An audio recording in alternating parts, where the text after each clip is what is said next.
Assalamualaikum warahmatullahi wabarakatuh. Um, I hope everyone could hear me. Um, Welcome to the channel, these Muslim apologists, brothers and sisters in Islam.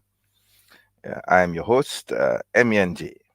Okay, so before I go into the topic of this, or the reason why I decided to do this live stream, which is basically the post debate analysis of my debate with this atheist TJump, or his actual name Tom Jump. Okay, before I go into that, I would like to make a few announcements. Right, basically, why did I decide to debate an atheist? Because I think I'm pretty sure most of you who have subscribed to this channel and have followed me for a while would know that my specialism is in basically in Judeo-Christianity and Islamic apologetics. So why atheism, right?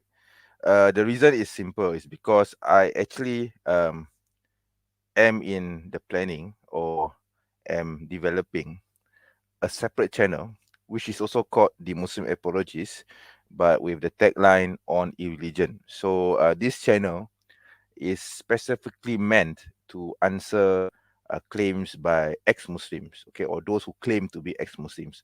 Yeah, the usual names, people like apostate prophet, Apis, Apus, or Epas. I don't know how you're going to pronounce that. Just call him Apis. People like Haris Sultan, Snail Tan, yeah, or Haris Shaitan, okay. Yeah, Infidel Noodle, Zara K, the cheesecake, basically any the apostate Aladdin or whatever he wants to call himself. I don't remember. Was it Infidel Aladdin or apostate Aladdin? I don't remember. But yeah, this type of people, that is what I intend to deal with that separate channel, because I don't want to mix those crowd or those content, the type of content that I will be making against these people, with the content of this channel, which is supposed to be focused on Christianity and maybe Judaism, right? So that is why today this particular live stream is also broadcast on the other channel. Okay, I'm not going to reveal the URL to this channel at this time, because it's not ready. Okay, there is barely any content except for this live stream. Okay, so I just want to let it chill, and eventually when the time is right, I will review that channel. Yeah. So basically, this, you could say, is an official announcement of me joining the war. Okay, figuratively speaking, right? Joining the war against the apostates. Okay, because I know brothers like Detective O'Will, um, I think brothers like Halal Homer, um, who else? Maybe Anon Mouse. I don't know. These people have been in the forefront against specifically this type of people, right? So I want to join the battle too. That's why I'm the Muslim apologist. Okay, what why would I want to call myself the Muslim apologist if I'm not going against this type of people? Okay, against the ex-Muslims. So having said that, the ideology of ex-Muslims, basically we can sum it up as atheism, right?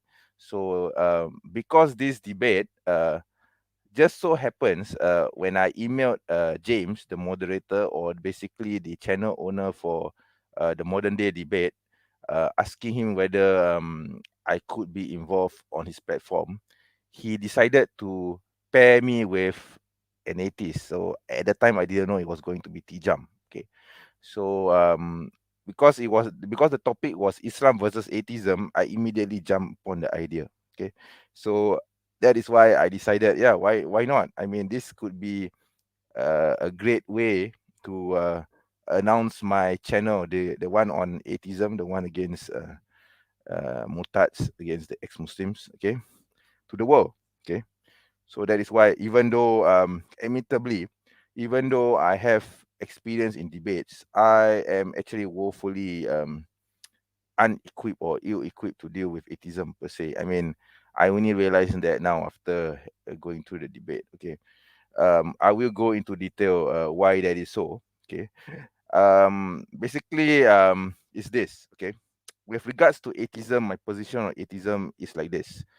I don't find atheism appealing at all because from a very young age, I've always believed that the world cannot create by itself. Okay, and I believe that life has a purpose. Okay, so we don't just simply come out of the air, out of nothing. Okay, nothing cannot produce something. That's just simple logic. We don't have to go into the science. We don't really have to go into philosophy. We don't even have to go into any of the related ideologies or whatsoever. I mean, it's just simple logic.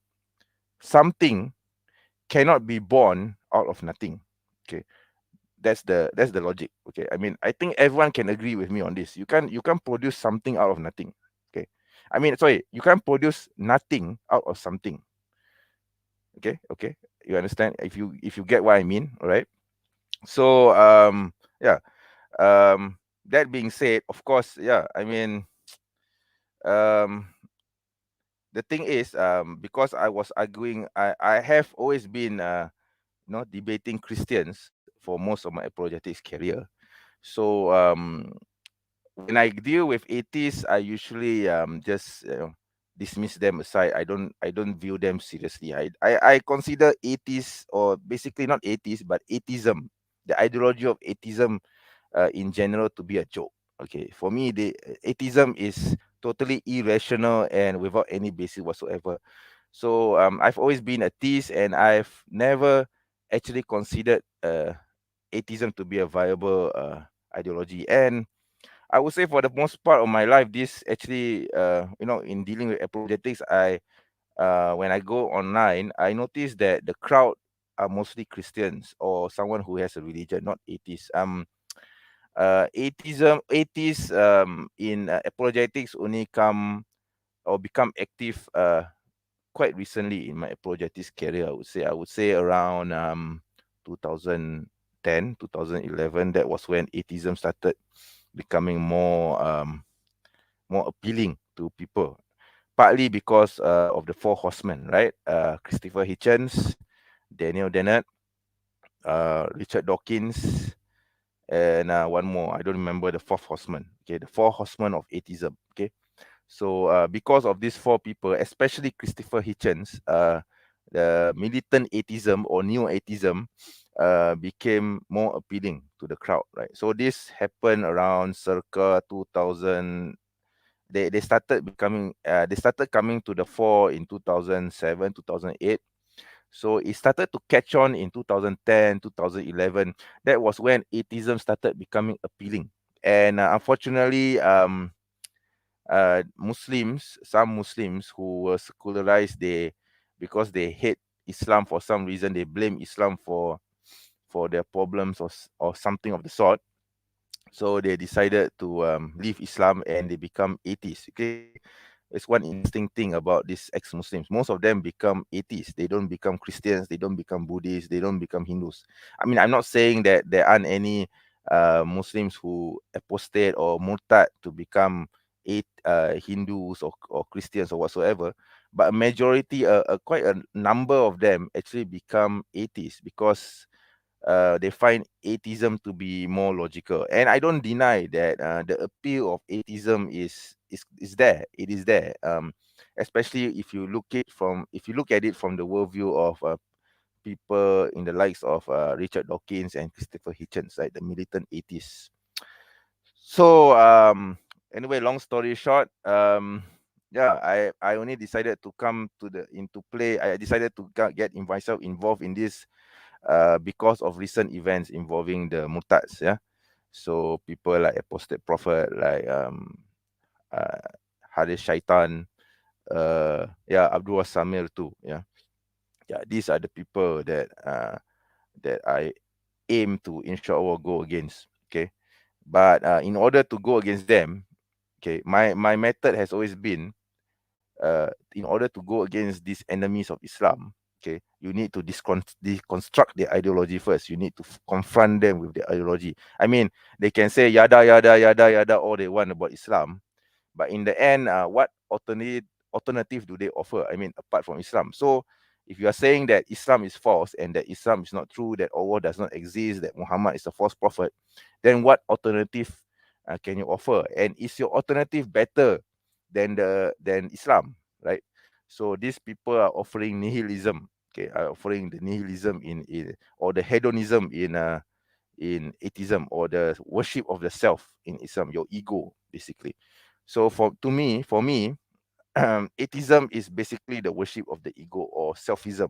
Okay, uh, atheism does not have any solid philosophy. Okay, it does not have morality. It derives its philosophy from uh, worship of the self. Okay, basically what you can do, you do. Okay, that's basically my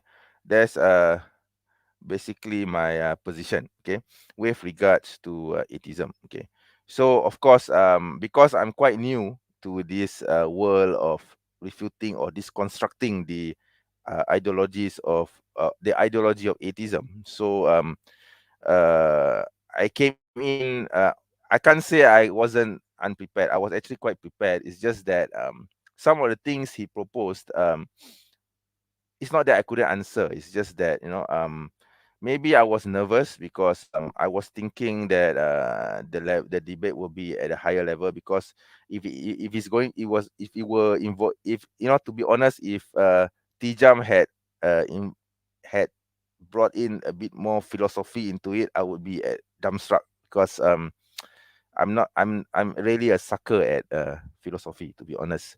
But fortunately for me, he didn't do that.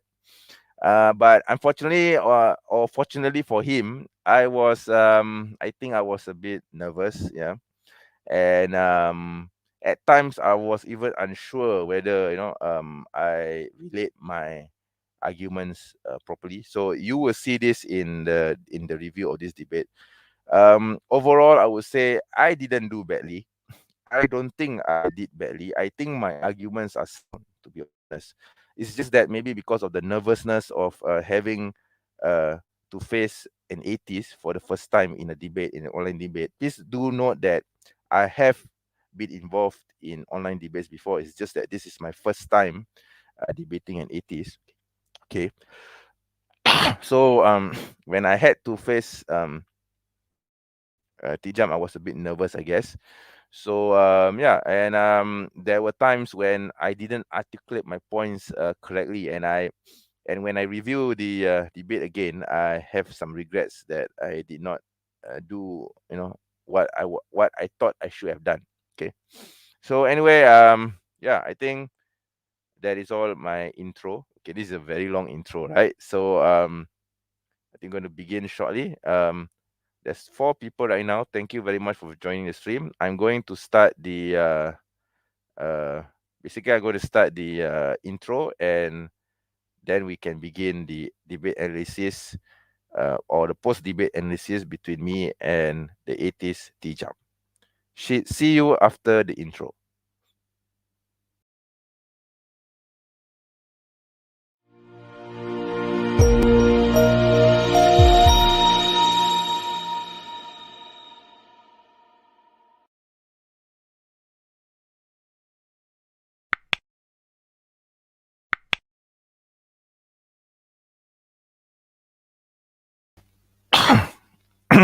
So we are back again, and yeah. Before I continue with with playing the video, I want to address some of the comments here. I see that there are a lot of people who have started commenting. Walaikum salam, brother Kamal. Yeah. Walaikum salam, brother Oliver. Glad to see you here. I think it's quite late in New Zealand, right? Or is it very early in the morning? Yeah.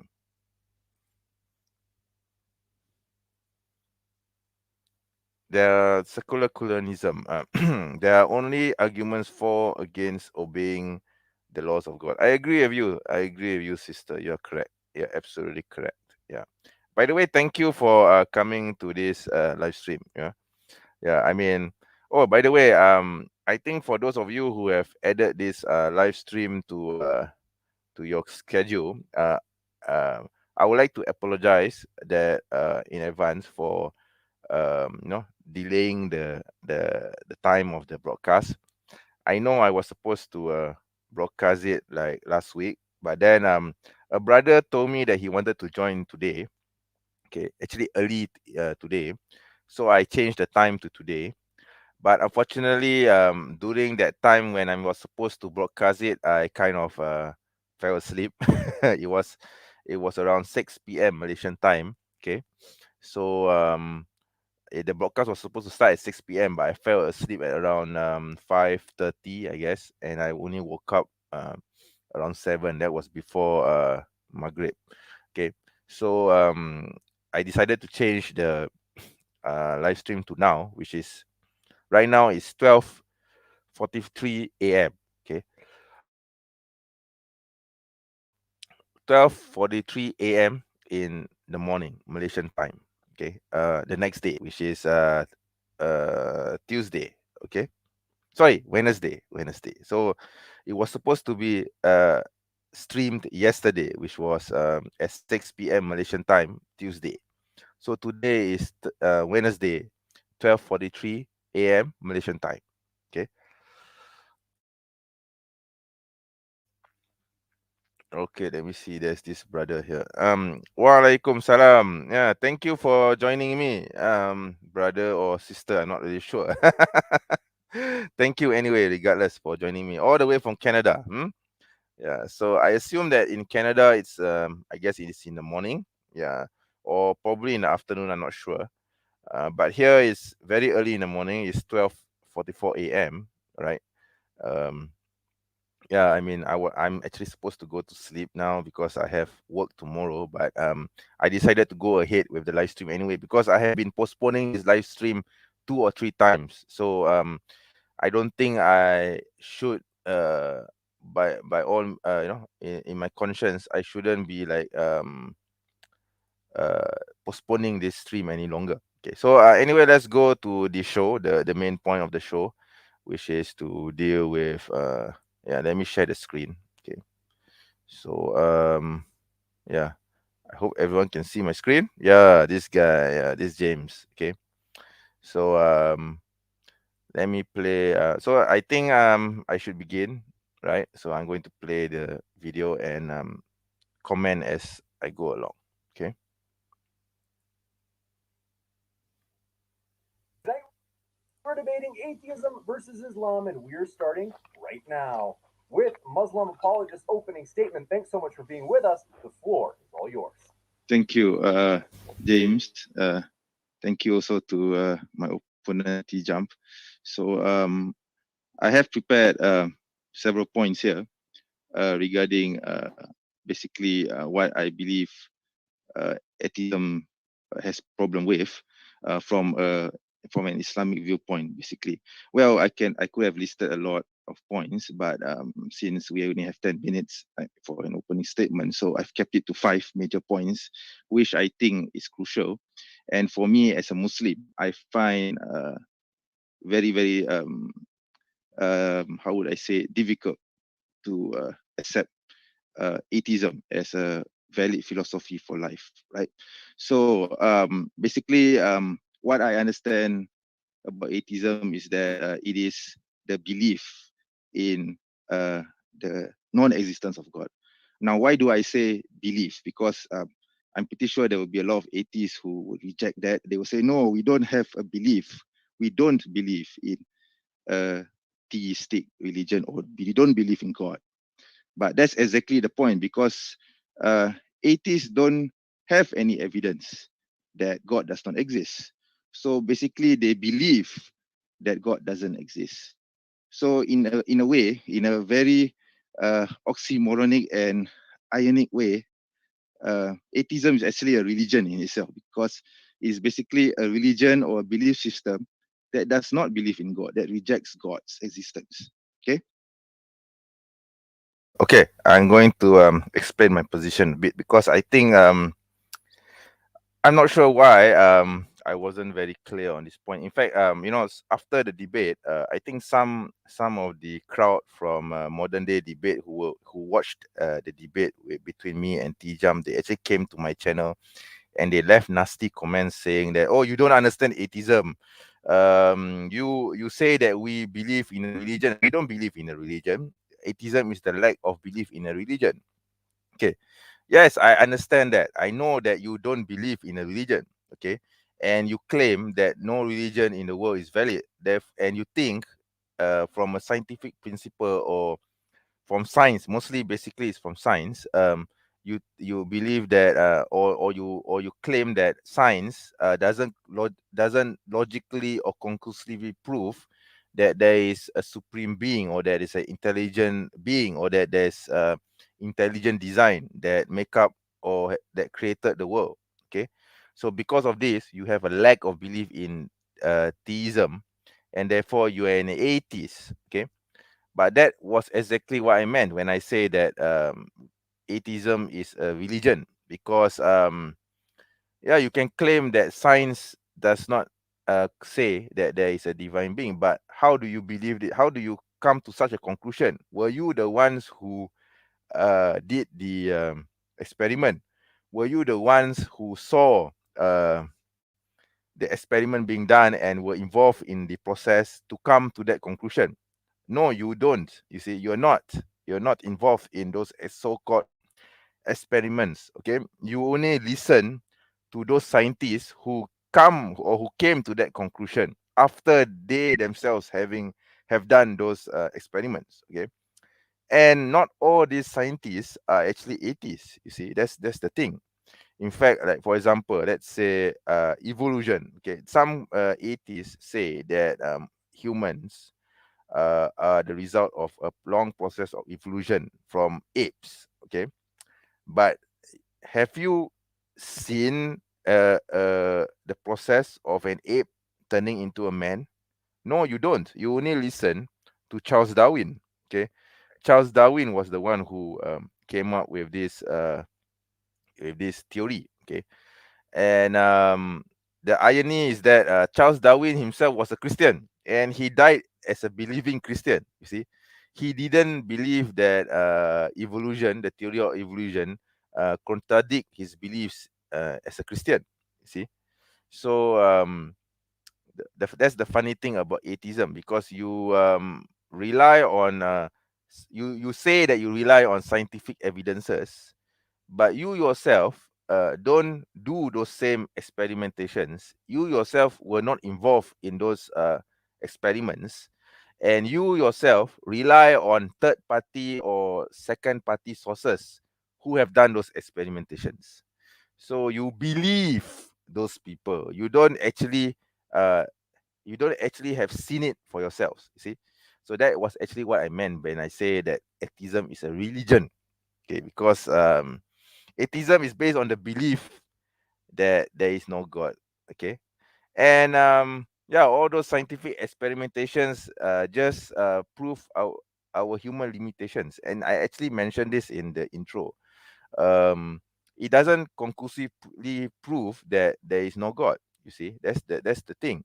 I mean, you can come up with all sorts of theories and evidences and whatsoever, or what you think are evidences or whatsoever, but you still cannot explain, or you still cannot deny that God conclusively does not exist. You see, that is why in one of my questions to TJump, I asked him this question. I asked, if I were to have a bunch of Lego blocks and I throw it on the ground, would that Lego blocks become a castle? Okay. You know what his answer was? His answer was that the physics doesn't support it. Um, you only explain the how. Okay, you only explain the how or basically how is it possible, how why, or maybe the why, why is it that when you throw the Lego blocks on the ground, it doesn't turn into a castle? The reason is because according to him, the physics doesn't support it. But on where on earth, in what universe does the physics say that whenever you throw something on the ground, it will turn into something? Okay, can anyone tell me what physics is there on this planet or any other planet that is known to man, where if you throw something on the ground, it will automatically turn into a castle. It's totally impossible. It's not rational. Okay, it totally doesn't make any sense for something to turn into a castle, or not just a castle. Let's say you want to turn it into a car, or you want to turn it into a something of design. Okay, basically something of design. It's totally irrational and illogical to expect something, even if I were to throw this phone on the ground, it's not going to turn into a castle, right? Or it's not going to turn into a car.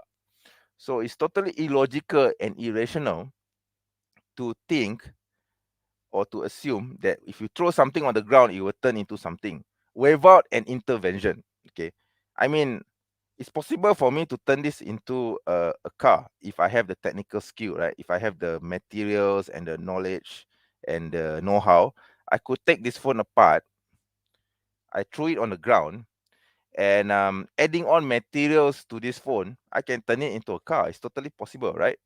I mean, from of course, obviously, I will need more materials. I can't use this alone, right?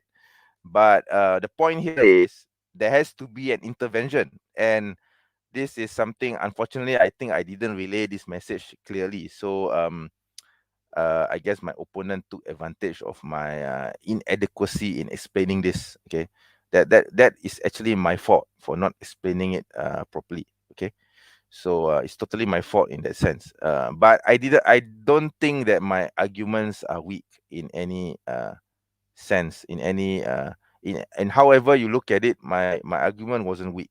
I don't believe that my uh argument was weak. Okay, so anyway, let's continue with the video, right? So going back to my 5 points, my five major points on why I reject atheism as a Muslim. Okay, so atheism or the atheistic ideology, for me, it relies or focuses too much on the ego, okay, or the worship of the self, or what in philosophy we refer to as selfism. Okay, so its philosophy is basically ambiguous and it's eclectic, meaning it always changes according to the person adopting that specific viewpoint, that particular Weton Shaung, okay, that particular Weton Shaung. So an atheist cannot say that his atheism or his approach to atheism is the same as the other person or the other atheists, because if you ask two atheists in a room about a particular viewpoint or a particular moral precept, both will give different answers. Okay, so to me, atheism, morality or ethics as defined in atheism, okay, is a totally abstract concept. Okay, it only revolves around the self. Okay, and let's say I give an example. Let's say if a particular atheist finds incest, okay, to be morally ethical, okay, what is there to prevent them from doing so? Because as a Muslim, I find incest to be actually abhorrent and against my own moral values, right? But an atheist have no reason to reject incest. Okay, it is totally valid to them in their viewpoint, because there's nothing which says that they cannot do it, right? So similarly, okay, if a particular atheist finds cannibalism or even rape to be ethical, what moral law or what moral ethic or what particular rule is there to prevent them from doing so? What is exactly the point for them to say no to that? Because there's no reason for them to say no. They can actually accept it, okay? Because they don't have a book, they don't believe in God, they don't have a book to tell them what to do, they don't have any laws. So why should they not? Why should they not commit rape? Why should they not commit cannibalism? They can accept this easily, right? Okay. So of course there will be atheists who say, no, we are not cannibals. We are against rape. We are against theft. We are against robbery, etc. Yes, you do say this, but the problem here is that whatever morality that you say that you adhere to, it originally came from your former religion. Okay, if you were, let's say, if you were a Christian, if you were a Muslim, you were a Buddhist, then later on in life you decide to become an atheist. Whatever moral values that you adopt prior to your rejection of religion will be carried over, right? So basically, whatever moral precept or ethics that you believe now as an atheist came from when you were raised in, or how you were raised. Okay, it did not come from the principles of atheism itself, because atheism as a moral value or moral ethic is totally vacant on it, right? So okay, so now this is my second point. Okay. Okay, pausing here. I hope that the explanation is quite clear. There's little to add on to that, but I think there are some gaps in my original explanation in the introduction. Please keep in mind that the original, the introduction, for the introduction, I was only given 10 minutes, so I was actually rushing through the points. So yeah, I think you can see there were some signs of nervousness on my part. Yeah. Um, can't help it because yeah, I was rushing for time, and also I was actually reading some of the comments there. So I guess some of the comments got to me psychologically, and at the same time, I was rushing for time. I was psychologically affected. I was also not relaying my points clearly, and I was woefully conscious of my accent. Yeah, I can't help it. I mean, I can't help speaking like a Malaysian, all right? It's because I'm not from Britain. I'm not from America. You know, how am I supposed to speak like an American, right? I mean, I'm not an American. I am Malaysian. So if my English sucks to you, then too bad, because this is how I'm going to speak, and this is how you're going to live with it. All right. So yeah. So some of the nasty comments that I saw in the comments in modern day debate, they were actually mostly ad hominem. Okay, they weren't dealing with the points, actually, to be honest. In fact, this particular point that I made regarding morality, um TJump didn't actually reply to it. If you I will play the his introduction later. If you notice, he didn't even reply to this. He diverted this, actually. I think he barely touched the point that I made. Basically, my point was, um, atheism doesn't bring any moral value or precept to humankind, to mankind. Okay, what moral value or ethic can you derive from atheism directly? Because um, if we go back to the reasons for atheism, is basically a rejection of religion, right? And they claim that science is the be all and end all to human enlightenment, right? But science doesn't give you ethics, okay? Ethics and morality values or moral values. That is the job of philosophy. So basically, it's like this. Because I had this interesting conversation with a New Testament scholar, whom you will see uploaded in next month. Okay, so basically the argument revolved around what is the criterion of truth. Okay, um, it was a very interesting discussion with him. Okay, this doctor in New Testament and early Christianity. So one of the things he told me, or he said to me, was he gave this analogy. Okay, can you actually use the laws of physics uh, as a criterion to judge history? So I was stumped at that question when he asked me. So I said, I told him, I'm not sure how to answer that question, because physics and history are two different fields. Okay, so but then he told me, but that's exactly my point. You can't use physics to judge, or you can't use physics, the laws of physics, as a criterion to judge history, and vice versa, because these are two disciplines, two totally different disciplines with their own sciences. Okay, so going back to this debate, right? So I would say that this is also true for atheism, for science and morality. Okay, you can't use science, the laws of science, as a criterion or as an example to judge religion or the laws of morality, because these are two separate disciplines. How is it possible for you to use the laws of science to determine whether murder is acceptable?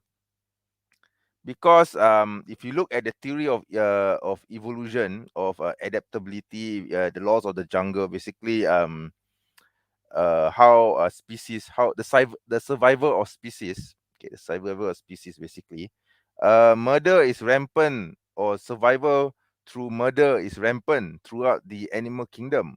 Okay, in order to survive, animals kill each other. Okay, I mean, you can just open, or you can just look at a national geographic documentary where you can find filmmakers recording videos of lions chasing after antelopes, and how they stalk their prey and kill them, etc. Right? It's all done for survival, and it's acceptable in the animal kingdom. So, are you going to use that moral precept to it's permissible to murder for the sake of survival? So basically, if let's say if I'm a hungry, poor peasant who has nothing to live for, I am homeless, I am living under in the streets, let's say I'm hungry, I cannot find food to eat, etc. Is it acceptable for me to raid the house? Let's say if I'm poor, degenerate, homeless, etc. And if I were walking along the street in this condition, and I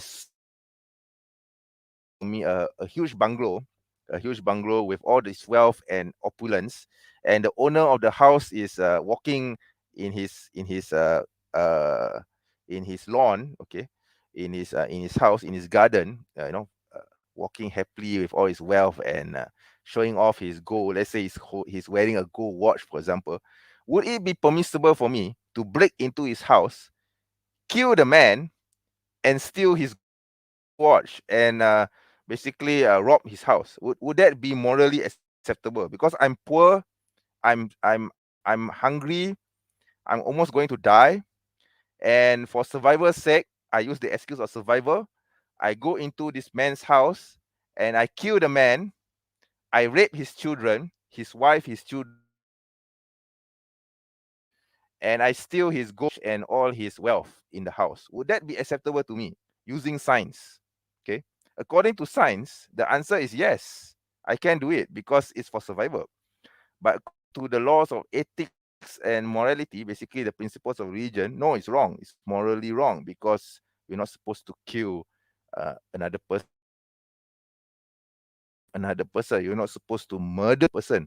You're not supposed to steal his wealth. It's totally forbidden, and it's morally and ethically unacceptable, right? So these are things which science have no answer for, because science is a totally different discipline. Science can only tell you the bare facts, but from an ethical and moral perspective, only religion can tell you that. So this was actually the point that I was trying to convey. But yeah, of course, I was nervous. Okay, basically, I was just plain nervous, and yeah, the crowd. I think the sister mentioned the comments. I will go through your comments after this review. But basically, I saw one of your comments saying that the crowd was against me. Yeah, and I agree with you. The crowd was against me in modern day debate, in the modern day debate chat. Right? I don't mind that. It's just that maybe the comments got to me psychologically, because it was my first debate with an atheist. So yeah, unfortunately, yeah, I didn't quite get to say what I wanted to say. Right. So anyway, let's continue again. All right.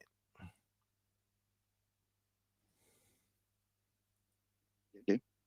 Atheism, for me, this is it's a big issue for me. Okay. Atheism doesn't give a definitive answer to the question of origin of, right? So can atheism answer where did man come from? What is the purpose of man? What is the purpose of him being on earth? What is his moral imperative? I mean, is he here? Is mankind here simply to live and reproduce and then die like an animal? So what happens after death? The issue of afterlife. Where does the soul go? I mean, do atheists actually believe in a soul? You just believe that we just live and we die and then the soul dissipates into nothing? Is that the answer that atheism can give me? Okay. And what happens after death? Will there be any retribution for misdeeds that you commit? Will there be any repercussions for what you have done on earth? Let's say if you have committed a crime and robbery or whatever, but you were never arrested for it, and then when you die it just ends there. I mean, what is the justice in that? Okay. So going back to that particular point, so we have in history we have people like Hitler, like Stalin, like Pol Pot. These people were never tried for their crimes. I mean, Hitler shot himself, okay, in his bunker. Then they never actually put him on trial for anything. Stalin died an old man. Pol Pot, same thing. Okay, so what happened? What will happen to these people? Okay, these people committed mass murders. Okay, Hitler sent the Jews to gas chambers, right? So where is the justice? Where is the retribution for Hitler if Hitler simply dies and it ends there? I mean, death for him will be a sweet escape from the punishment of this earth if atheism is correct and mankind just expires and disappears, okay, and that there is no God, okay. So will these people actually face justice for their misdeeds? I mean, where is the justice in this, right? So that's my second point. Now my third point. Okay. Yeah. Again, I think I made a good point. It's not that I don't think I don't think the point was bad, right? I think it was a very solid and it's a very solid and justified point. Basically, it's about justice and retribution. Okay. The point is simple. Okay, what happens to accountability? Okay, or what happens to people who die on earth without facing any accountability for their crimes while they were living on earth? So it's basically that's the point. That's why I gave the example of Hitler, Stalin, and Pol Pot. Of course, there are many dictators and despots throughout history, but I just gave three, right? So you can extend the list, actually, not just Hitler, Pol Pot, or Stalin. You can even extend to Kim Il Sung, okay, Kim Jong Il, okay. His Kim Jong Il's son is still on earth, so we can mention him. Yeah, so there's so many Robert Mugabe is a atheist. I can't put him. Okay, so basically anyone who doesn't believe in religion, okay, or even those who believe in religion, you can actually list them out. So basically the issue is this: if someone commits a crime on earth, a very devious crime, and yet he escapes punishment from earth due to his influence, due to his wealth, due to his power, or whatever reason, or maybe he does it in, secretly, and he escapes justice on earth, what happens to him after he dies? Is the crime that he did, is the crime that he has done, going to just disappear along with him?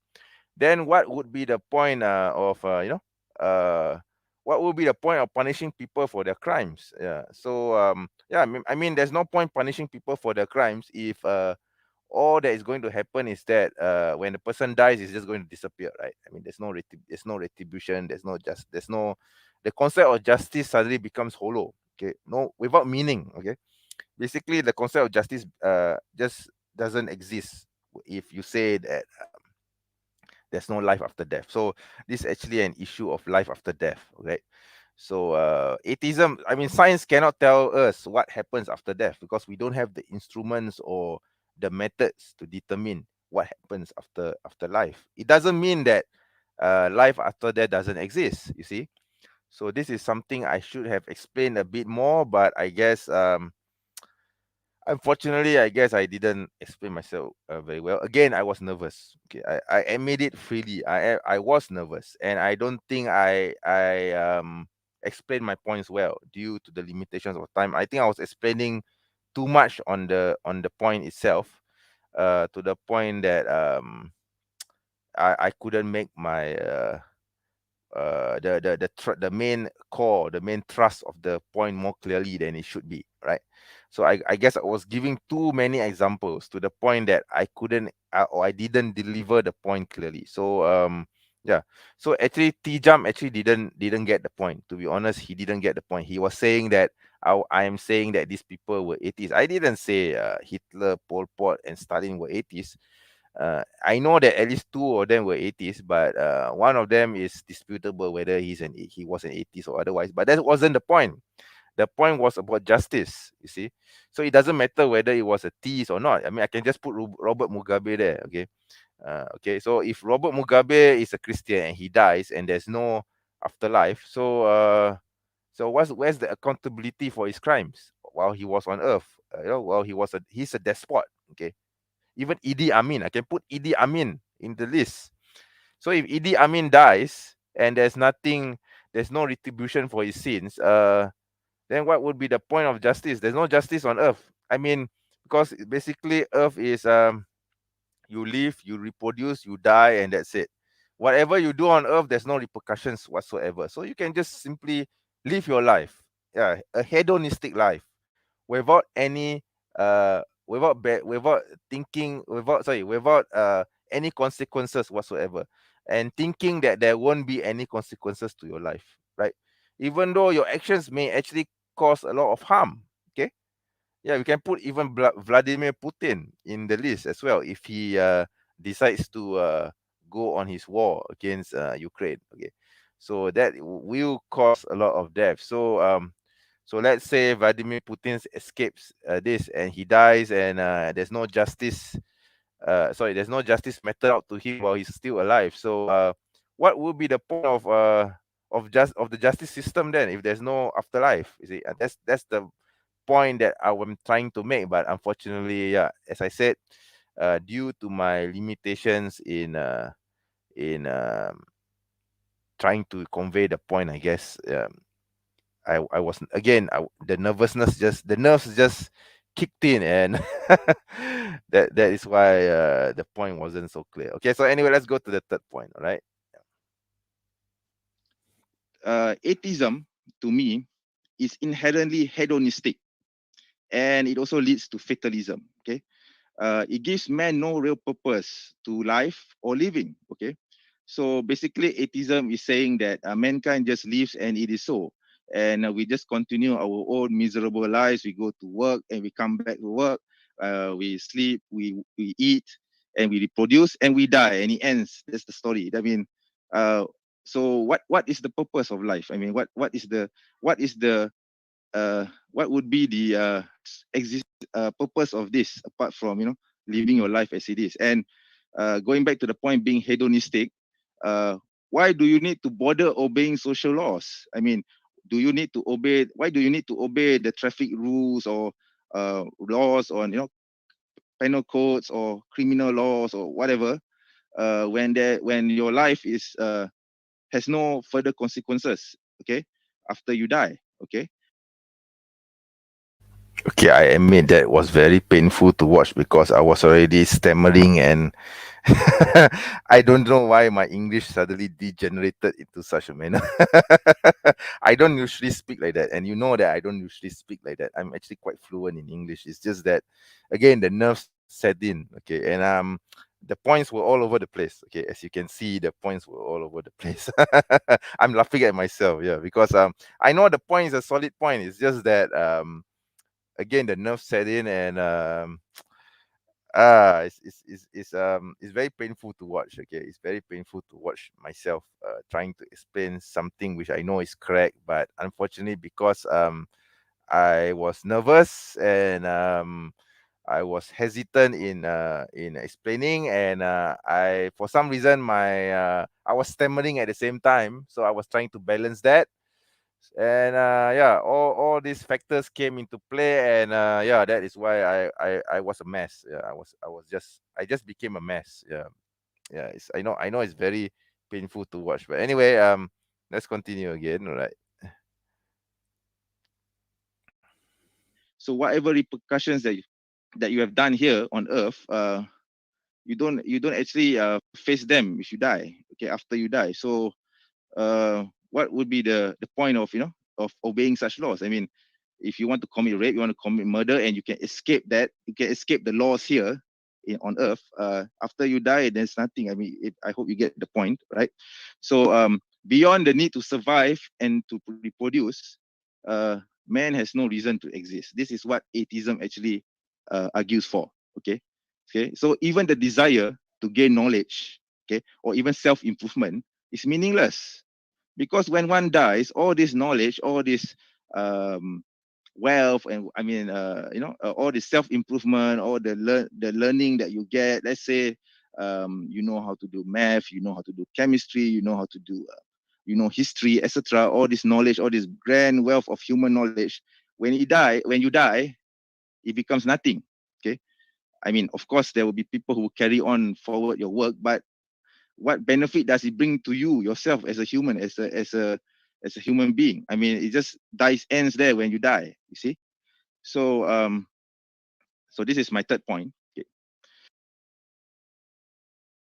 Yeah. Anyway, I guess if I wasn't clear enough, I think I will make it clear now. Basically, I was talking about knowledge, okay, human knowledge, human experience. I should have used the word human experience. I don't know why I didn't say human experience. I was really a ball of nerves, right? So my point was basically like this: what would be the point for you as a person, as an individual, as a human being, gaining knowledge, learning from experiences? You know, let's say, for example, if you are a digital marketer, or you are an engineer, or you are a doctor, okay, and you go to work, you help people with your knowledge. You go to school, yeah, you go to school, you go to university, you go to college, and you study all this and become a better person, and you help the world, you help the society that you are in. But at the end of the day, you die, and all this knowledge, all this wealth of experience, all these good deeds helping people, it just goes to nothing. That is what science tells you. That is what atheism tells you. Uh, because the science today that we have today doesn't have a measuring standard, or a tool, or an experiment to determine whether there is an afterlife or not. Therefore, the science today says that the afterlife doesn't exist. So, if the afterlife doesn't exist, then what will be the point for you gaining wealth of experience and knowledge in the first place? Because when you die, your good deeds are going to be meaningless after you die. Because when after you die, there won't be any. You won't get any reward for it. You won't get any uh, justice for it. You won't get any nothing. Basically, nothing. It just ends when you die, and your all your hard works from the day you were born until the day you die is worthless. So you can say this would actually I think this would be related to nihilism of sorts, because basically there's no purpose of living. There's no purpose of living. Yeah. So that was actually my point. Is the purpose of life. What would be the purpose of man's life on earth if all you get is nothing, right? Because from nothing we come, and to nothing we return. So what happens after you die? I mean, is reincarnation true? According to science, there's no evidence for that. Is the life in the afterlife true? Will there be a judgment on the last day? There's no evidence of that according to science. Will there be karma? Maybe, we will turn into a ball of energy, and we turn into something, I don't know, we will turn into something else. There's no evidence of that. See? So I mean, from a scientific perspective, of course. So because of the lack of scientific evidence, you conclude that afterlife, or the life after death doesn't exist. I mean, isn't that a hasty conclusion to make, just because you don't have the tools or the scientific experiments to determine whether this is true or false. I don't think that any rational person can conclude that life after death doesn't exist simply because the science doesn't have the means to determine whether this is true or false. And why do you assume that life after death doesn't exist simply because there's no evidence for it? I mean, that's really a dumb thing to do, isn't it? That is why in my one of my questions to TJump, he was saying that actually it was a response to TJump. TJump actually said God doesn't exist because God is only a fiction of your imagination. So I asked him this question. I asked him, if I imagine that your mom doesn't exist, would that be true? So the thing is, I was trying to, but of course the argument went into a different direction. Actually, what I meant was his reasoning for saying that God is just an imagination in the head is a fallacy, because I can just imagine something in my head and say it's false. So does that mean, I mean, does that make it true? That make my statement true? Let's say I imagine a Ferrari and I say a Ferrari, no, no, sorry, if I make the claim that a Ferrari is just a figment of my imagination in my head, simply because I've never owned a Ferrari, does that make my statement true? Okay, that's the point. So you can't actually use the argument that just because you cannot measure God through scientific evidences, you cannot measure religion through experimentation, that the claims of religion through experimentation, it doesn't mean that it's false. Okay, see, that was the point I was trying to make. I was trying to tell him, or trying to show him that that his rationale is a fallacy. It's a logical fallacy. But unfortunately, I didn't relate it. Again, as I've said earlier on, and even now I'm going to say it, I was a ball of nerves. Okay. And I admit it freely. I was a ball of nerves. My specialism is in Judeo Christianity. That is what I can tell you. I'm going to be very, very new, jumping into atheism. But, as Tony Stark would say, quoting from the Iron Man movie, sometimes you need to run before you walk. Okay. So I'm jumping into the flames, so to speak, in dealing with atheism. And I need to jump into the flames because I need to deal with atheists and atheism, basically. Okay. I see that there's a lot. Again, there are 4 people right now watching this stream. Thank you for watching this stream. I can see a lot of comments here. I even see an atheist. I think Ben of Hawks, are you an atheist? Can you answer the question whether you're an atheist or not? I see that you have a lot of questions here. But I'm not. I'm going to finish my stream first before I attend to your comments. All right. So please bear with me. Okay, it's not that I'm ignoring your comments. It's just that I'm postponing replying to your comments until much later. All right. So let me finish my introduction first. I mean, sorry. Let me finish uh, my analysis of my introduction in the debate first, and then I'll come to your comments. Okay. So anyway, let me play the video again. Right. Now, my fourth point. Okay. Atheism. Yes, all right. So I'll make it quick. Okay. Atheism leads to serious mental health issues. Okay. So there are problems such as depression and eventually suicide. So I'm going to show here a small if you give me one second to share this. Right. So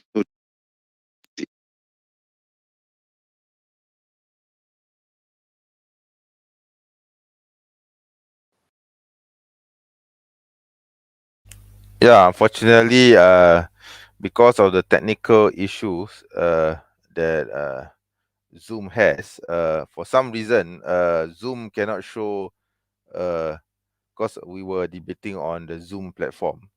For some reason, Zoom couldn't show this image that I was going to share, and this actually hampered the point a bit. Okay, because I was going to show the statistics showing that the number of atheist suicides are far more than any theistic religion. Okay, for Buddhism, Islam, Christianity, Judaism, etc.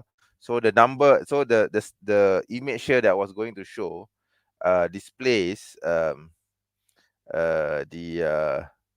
graphic for these stats. Okay, which I need to uh I think I'm going to have to show it here because that will make the point clearer. So anyway, let's play the video. Give me some time to look for while this video continues. I will look for that particular statistic. Right?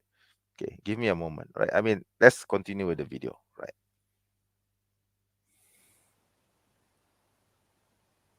The share is almost ready. They can't see your screen yet. It says Muslim Apologist has started screen sharing.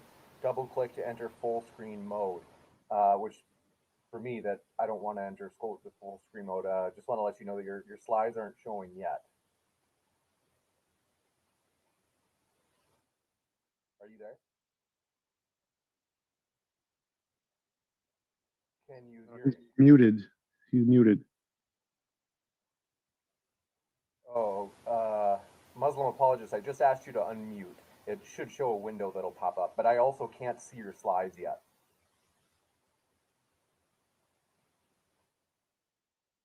Muslim Apologist, we cannot see your slides and we can't hear you either. Oh, sorry. I mean, I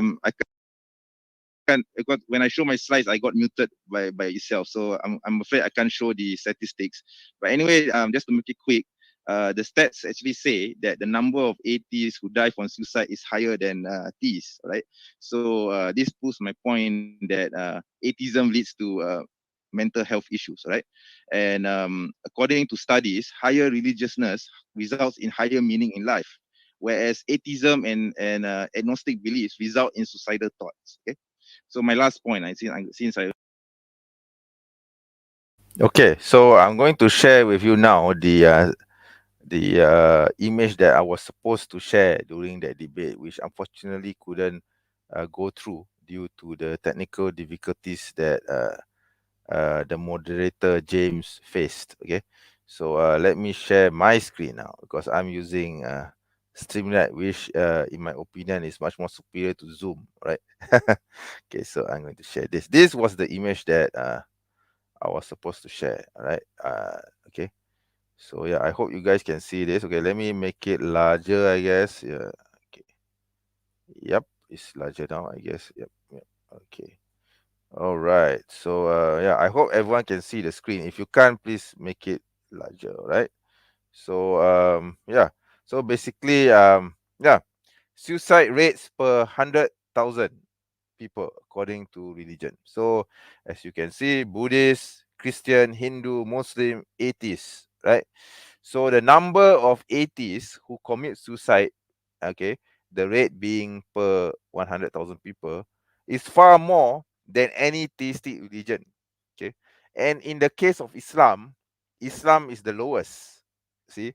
So this was actually the point that I wanted to share with with the audience on uh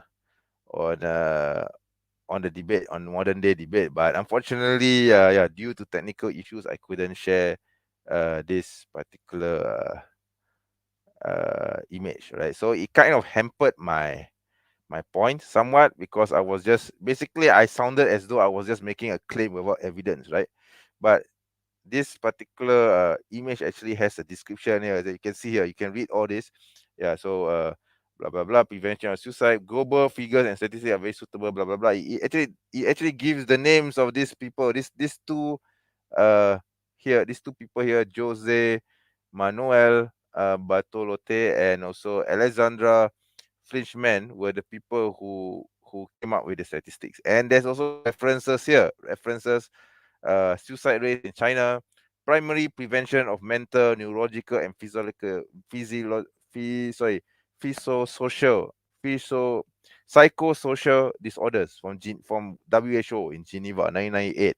And then there's also figures and facts about suicide from WHO in 1999. Okay. So it came from reputable sources, right? That's the whole point. But unfortunately, yeah, I couldn't share that. And then I wanted to share this as well, but because I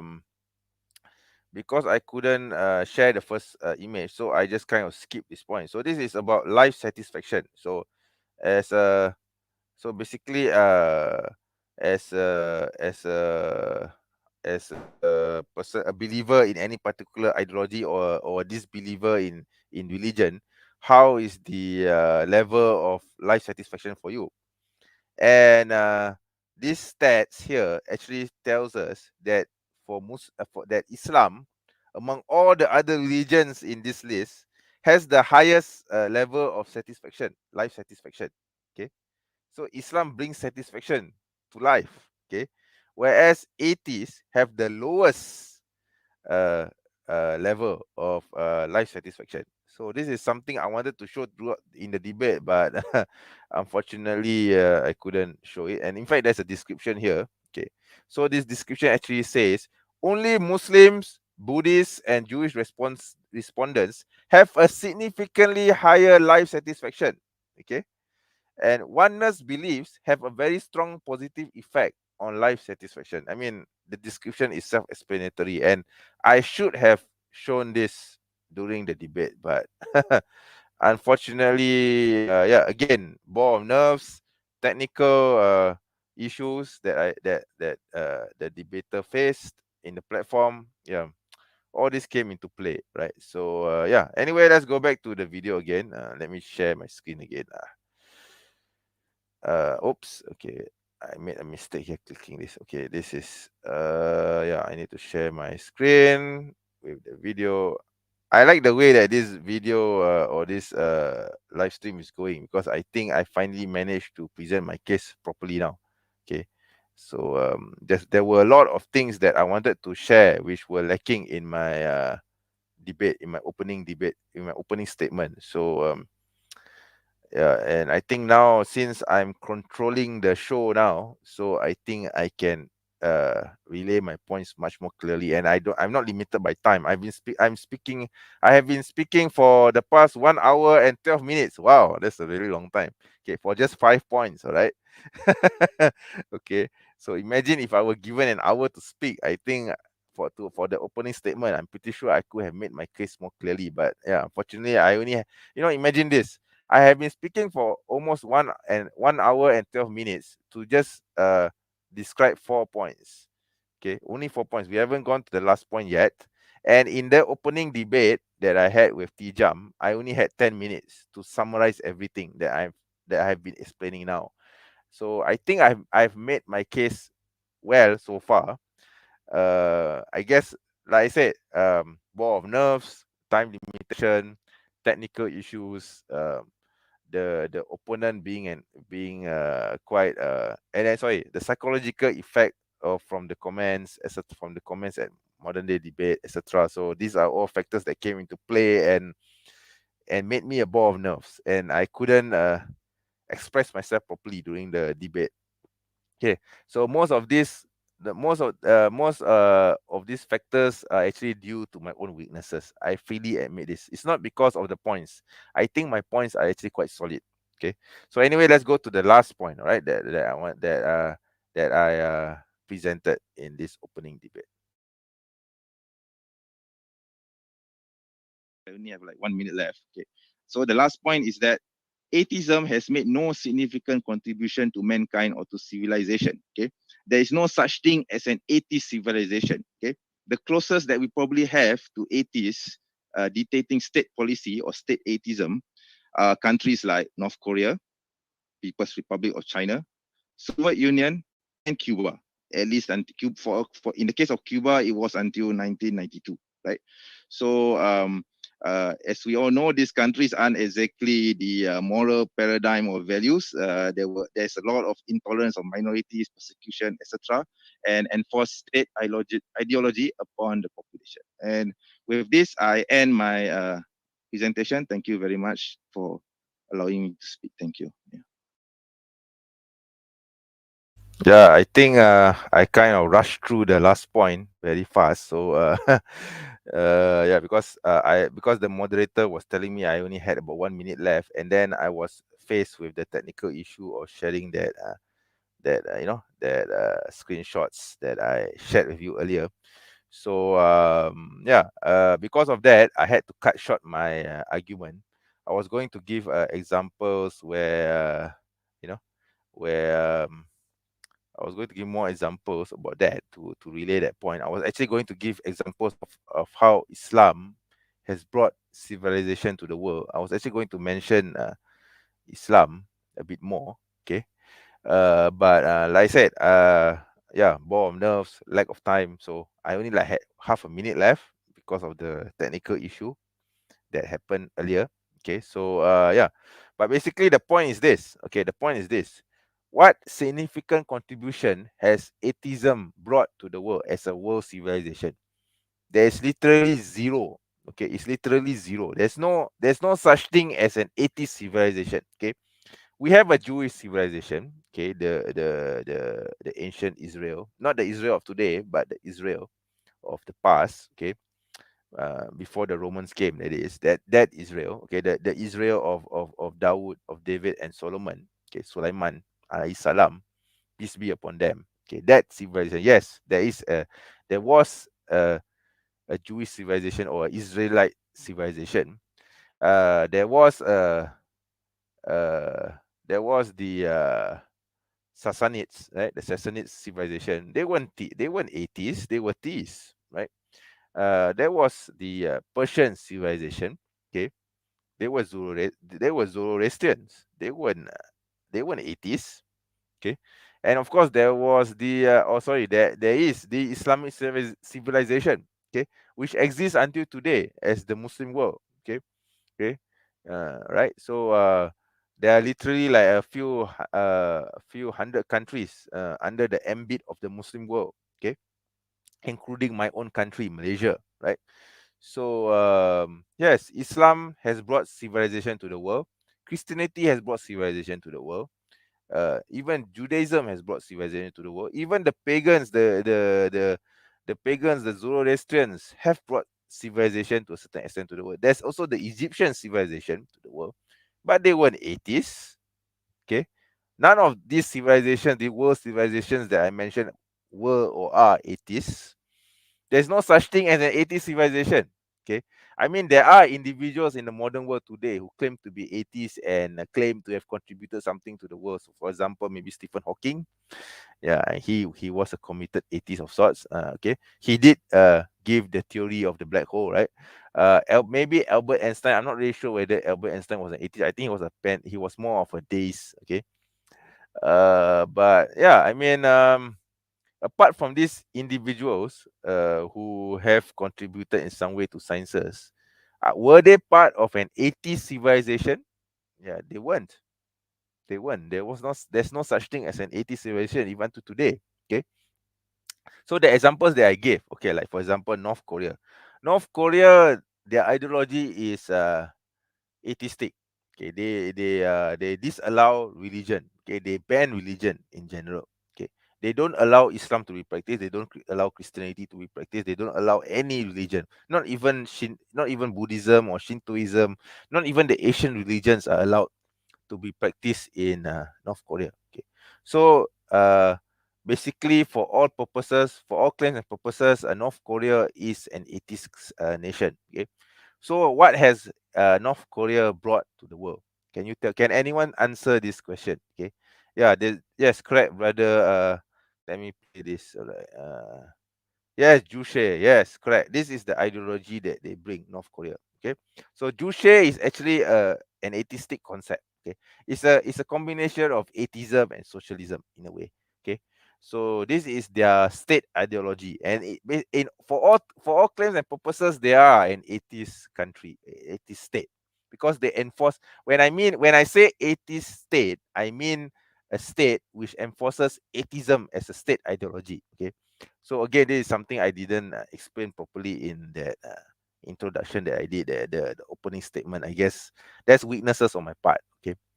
So my point is still valid. It's not that it wasn't valid at all. It's just that I didn't explain myself clearly, I guess. And yeah, and also China. We yes, China is now quite capitalistic. Okay, we have to admit this, but it is still a communist nation. And even though unlike North Korea, China does allow some form of religion to be practiced, but they highly discourage it. Okay, they highly discourage they highly discourage religion in general. So China, the People's Republic of China, for all claims and purposes, is also an atheistic state. Okay, so what has China, this China that we know today, the modern China that we know today? I'm not talking about the China prior to the communist ascension. By the way, please do not confuse this with the previous dynasties, the previous China dynasties, because the previous China dynasties were theistic. Okay, they had a religion. Okay, so I'm comparing. I'm saying what has the modern day China of today brought to the world, okay, as a civilization. Please don't confuse this with the China of the past, okay, the China that is theistic in nature. So communist China, yeah, they have brought economic wealth, I guess, but that is only because they have become more capitalistic. But as an atheist state, I don't think they have brought anything to the table, right? And well, we are fortunate that the China of today does allow some form of religion to be practiced, even though there has been some restrictions. Okay. Oh, by the way, Islam is widely practiced in China, and there are Muslims in China. And I'm not talking about the Uyghurs. Okay, I'm talking about the Hui Muslims. Okay, so Islam is actually a very strong minority religion in China, in mainland China, and Islam is recognized as part of Chinese culture. This is something not many people know. Okay. Um. Anyway. Yeah. So even until today, China has some respect for Islam. Okay. And this respect is not extended to the Jews, it's not extended to Christianity, because Christianity is actually banned in China. Sorry, Christians, but Christianity is not allowed in China. And the Jews, unfortunately, the Jews in China, they are being oppressed, and I believe they still exist. It's just that they have gone underground, because I saw this documentary about the Jews of Kaifeng. Okay, so most of the Jews from Kaifeng, they have moved to Israel today, but there is still a synagogue in Kaifeng. It's just that it's not populated, and I think for a synagogue to still exist, it must have a congregation of at least 10 people. And the fact that it's still standing shows that there must be a congregation of 10 people. Okay, because if there's less than 10 people, they must close the synagogue. Okay, they must close down the synagogue. This is in Jewish law. So I have reasons to believe that Judaism is still practiced in China. It's just that it's very underground. But going back to the point, basically, I'm saying that Islam is recognized in China, but not Christianity and not Judaism. Yeah. Yeah. Christianity is considered to be an offensive religion in China, actually. In fact, if you become a Christian in China, you can be jailed. Yeah, good for them, right? Yeah. I mean, I wish this happens all throughout the world. Yeah, evil laugh. Okay. So anyway, okay, yeah, Soviet Union. Okay, Soviet Union until the disbandment of the Soviet Union in 1990, it was atheistic. Okay. Again, Islam was also widely practiced, is still widely practiced in uh, the Soviet Union, and yeah, that's why we have countries like Turkmenistan, Uzbekistan. Yeah, okay. So these are countries that came out from the post Soviet Union, right? So these countries are predominantly Muslim. Okay, by the way. Okay. So Islam is also present in the Soviet Union. But again, going back to the point, what contribution did the Soviet Union as an atheist state gave to the world apart from nuclear bombs? Okay, as far as I could tell, there was zero contribution as atheist. Okay, as an atheist state. Okay, as an atheist state, so the Soviet Union has brought nothing whatsoever to the table, and has not contributed anything as a to human civilization. Okay, so again, zero contribution from atheists. Okay, okay, it's because at the time, atheism was a state ideology in the Soviet Union. Okay, now the last example that I gave, Cuba. Okay, so I think this is quite straightforward. Apart from Fidel Castro, what did Cuba, or what has Cuba done to bring human civilization to greatness? Can anyone answer that question? Okay, right. Again, zero benefit to the world. Okay, and please keep in mind, as I mentioned in the opening statement, Cuba declared itself as an atheist state until 1992. Okay, but even so, after 1992, have you known anything else from Cuba apart from Cuban cigars? Because I don't know of any contribution that Cuba has brought to the table in order to bring humankind to a better to a better life. Okay, with its atheistic ideology. Again, zero contribution. Zero contribution. So yeah, unfortunately, again, I was a ball of nerves. I wasn't speaking like how I usually speak, like how I'm speaking now. You see, so totally nervous, totally didn't get the idea on how to present my points, rushing for time, compressing all my explanations into 1 minute. It's not easy. It's not an easy thing to do, especially when the clock is ticking. Right. So I think only those people who have debated before would understand this. Okay. So unfortunately, because of these human weaknesses of mine, um, I don't think I presented my points properly. I'm not saying my points are bad. I'm saying my points were very good. It's just that my presentation suck. Okay, and I freely admit this. Okay. Yeah, because and also because my presentation suck, a lot of those idiots in the modern debate chat were deriding me and my English, etc.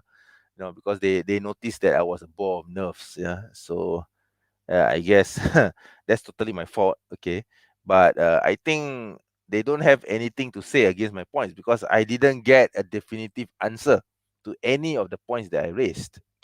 Okay, so anyway, yeah, so I'm going to play TJump's response to this, and then after this, I'm not going to go to the Q&A because I think my analysis of this opening from me and the analysis that I will do later for TJump's opening statement will be enough to cover the Q&A side of things, or maybe I will make a separate session for that. I don't know.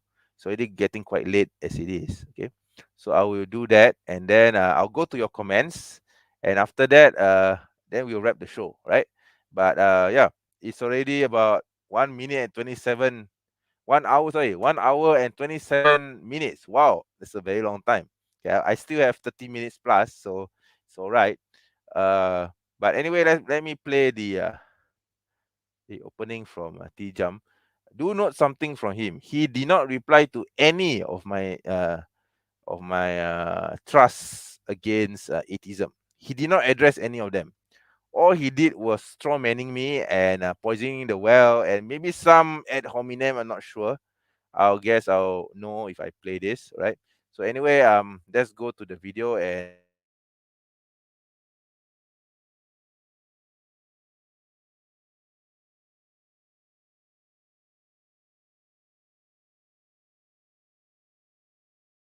Thank you very much. And want to let you know, folks, if it's your first time here at Modern Day Debate, we are a neutral platform hosting debates on science, religion, and politics. We hope you feel welcome no matter what walk of life you are from. And we're going to kick it over to Tom for his opening statement. But thank you very much, Tom. And 1 second, I'm going to reverse the screens because he just flipped on me. I'm not sure why, but go ahead, Tom. The floor is all yours. Yeah. Sorry about that. My Zoom like crashed, I think. I don't know what that was about. Yeah, so apparently our debate is about Islam versus atheism, but I didn't hear any evidence presented for Islam, just complaints that he doesn't like atheism or he doesn't like the fact that we don't make stuff up. Like the biggest objection here is that yeah, atheists don't make stuff up about answers they don't know the answer to. We just say except we don't know. So we could make stuff up. Like here's the biggest kicker is that all atheists could make up answers just like theists do. What is the meaning of life? Well, potato. That's the meaning of life. And now I have an equally valid answer to Islam because Islam has no evidence. So anybody can make up any answer they want to the questions of life and give an answer. The question is there any evidence to support it? And there's no evidence to support anything Islam says. It's completely made up. It's just an arbitrary assertion, just like all religions. So atheism prefers to go with like the actual evidential positions and go with what we actually. So basically, what he's saying is that because science doesn't have any evidence for the purpose of life, therefore is false. That's what he's saying. That's all. That's what TJump is actually saying. I mean, that's not evidence. That's just denial. That's just denial and straw man. And I would say there's some ad hominem there as well, because how is it possible for science to measure, to use something, to have a theory or to have an experiment as a yardstick to judge the claims of religion? Because that's not the purpose of science. The purpose of science is to measure the world that we are living in now. Okay, so basically it goes to the argument of is it necessary, is the world necessary or contingent? Okay, for example, if I ask you this question, is this can of root beer, okay, necessary or contingent? Okay, it's a very philosophical question, but basically science cannot answer that question because it's not the purpose of science to answer this. Okay, so he's not answering my question. He's not answering my question, my point at all, in fact. Yeah, so anyway, let's continue again. We know is the case rather than make stuff up, which means atheism is inherently the better position. Secondly, atheism does more for the world than literally any other position. Like atheism, most of the highest ranking scientists in the world are atheists. Like go to the National Academy of Sciences or the Royal Society. Percent of theists is 5%. 5% of people believe in a God. The vast majority do not believe in a God. It's the case that so atheism has done more for. You see, he make claims, but he doesn't provide his source. Where is the source for this claim? He's just making claims, saying 5% this, 10% that. I don't see any sources being cited.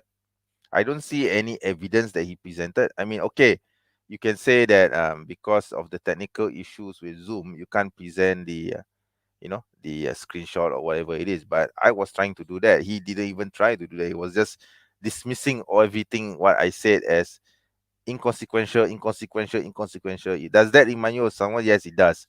It reminds me of Apis. So he's doing the same thing. TJump is basically thinking the same way as Apis is doing, has done. Okay, so for him, everything is inconsequential because there's no evidence. I mean, what is your criteria for finding evidence, for showing evidence, for something, for what is your criteria for something that constitutes as evidence? You haven't actually stated that. All you have done is to dismiss my point. Dismiss. No points whatsoever. This guy doesn't have any clue what he's saying, to be honest. But yeah, of course, I should have pressed this point on him, but I guess I was a ball of nerves. You can see I think if you look at the my reaction, my body language is quite obvious that I'm actually not exactly myself. Okay, this is my true self, but that guy that you see there wearing in yellow is not me. I was on a different plane. To put it mildly. All right. So anyway, yeah, let's continue with the I'll try not to interject, but if this guy does something or says something which I feel the need to comment, I will do that. All right. Pretty much literally everything in the world than Islam has. Non-secular societies have the absolute best stats, the least crime, the least rape, the least divorce, the most education, the highest standard of living, the highest access to food. Literally, the less religious you go, the better society is in literally every measurable respect. And the more religious you go, the worse it is in literally every measurable respect. There's this common theme among theists that they're confused. They don't understand that cherry picking the worst examples of atheism, like Hitler or Stalin, which aren't atheists at all, or not atheist organizations whatsoever, still doesn't show that. See, the guy, he totally misunderstood my point when I raised up when I mentioned the names of Hitler, Pol Pot, and Stalin. That wasn't my point. I wasn't claiming that they are atheists. Okay, I wasn't saying at all that because they are atheists, they contributed to the atheists do not contribute anything to the world. I wasn't arguing this. This wasn't my point. My point was, if these people like Hitler, Stalin, Pol Pot, maybe even Idi Amin, Robert Mugabe, Kim Il Sung, Kim Jong Il, just name any dictator on the list, okay? Even Napoleon, you can even put Napoleon in the list because some people say that he was a dictator, okay? You can even put King Louis the 14th in the list, okay? Right? If these people are committing crimes, did commit crimes on earth, and they die, and there's nothing that will happen to them in the afterlife, then what would be the point of justice? Because then they will get away with the issue, with their crimes on earth. I mean, like for example, Hitler. Okay, he, like I did mention this in the opening statement, right? He sent the Jews to the gas chambers, and he was never tried for it. I mean, we know he did it, we know he ordered it, but was he tried for his crimes? Did he get his proper punishment, and was justice served when he was on earth? It wasn't, because he shot himself in the head in his bunker. They found his body burned, okay, with evidence of him being shot in the head, lah. Right? So no, justice wasn't served onto him. Okay, I mean, basically, death for him was a sweet release because he didn't go to jail, he wasn't hanged, he didn't suffer for anything he has done. Well, apart from losing the war, of course. So where is the justice in that? If he's going to die, if he died, and there's no retribution for his crimes. So that was my point. But this guy totally didn't get it. He was totally clueless, to be honest. Unfortunately, again, I didn't press in the point. I don't know why I didn't took him to account for that. I think it was my mistake on my behalf. After replaying this, then only I noticed this mistake of his. I never claimed that Hitler, Pol Pot, and Stalin were atheists, and therefore atheists are responsible for the world's problems. No, that's not my argument. Okay, that's not my argument at all. So he totally missed the point. Okay, basically he elected a straw man, right? Okay, so anyway, let's continue again. Yeah. Atheism is bad because guess what? Most atheists are better than those two and don't adhere to those two. So saying that they're the example of atheism is like saying that the people who flew planes into the Twin Towers are the pinnacle of Islam. So I never said that Hitler, Stalin, and Pol Pot were moral examples of atheism. That wasn't my argument. Again, not my argument. So he's making a straw man. He's making a straw man. He didn't get my argument at all, and it was my mistake for not pressing him on it. So anyway, that's his argument that Stalin and Mao are examples of atheists and that what atheists are really like is like if I said, well, every Muslim is like the terrorists who flew planes into the Twin Towers, like cherry picking the worst examples and then using those as a way to try and claim that is the epitome of that. no, TJump. I wasn't cherry picking. I wasn't even using these people as examples of atheism. You totally missed my point. I was saying that where is the justice if life after death doesn't exist, and these people died without getting their due punishment? So what's the point on this earth? I mean, so what's the point of them that of justice? There's no point of having justice because anyone can simply commit crimes and they can and without any retribution whatsoever, or without any consequences whatsoever for their crimes, if they are not caught, or if they have sufficient influence and wealth to escape retribution. So that was my point. But again, he didn't get it. He was claiming that these people are examples of atheism. No, no, that's not my argument. Okay, that's totally not my argument. Okay, that's the thing. All right. So anyway, That ideology. Secondly, Hitler and Stalin and Mao had nothing to do with atheism. Atheism is literally a not belief. They literally lack something. Calling any of those movements atheist movements is like calling them non-golf player movements. Hitler didn't play golf, and that's what inspired him to kill all the Jews. Well, clearly not. The fact that he didn't play golf or the fact that he didn't believe in God can never be a positive motivating factor in what inspired him to do the things he did. You must have a positive motivating belief to cause those actions, which is politically not atheism. So we can prove definitively, as every single academic everywhere in the world admits, that those are not atheist movements because they have literally nothing to do with atheism, because it's not actually a positive belief. You have to be an idiot to think that those are atheist movements, which most theists are conveniently. Secondly, we know that all of the evidence indicates there is no God. All of the academic fields in literally everything from biology, math, physics, cosmology, philosophy, all atheists. All of them, none of them have ever corroborated a God. God has been proven false in pretty much every realm it could have been. There is no evidence to support the existence of God whatsoever. Just nothing.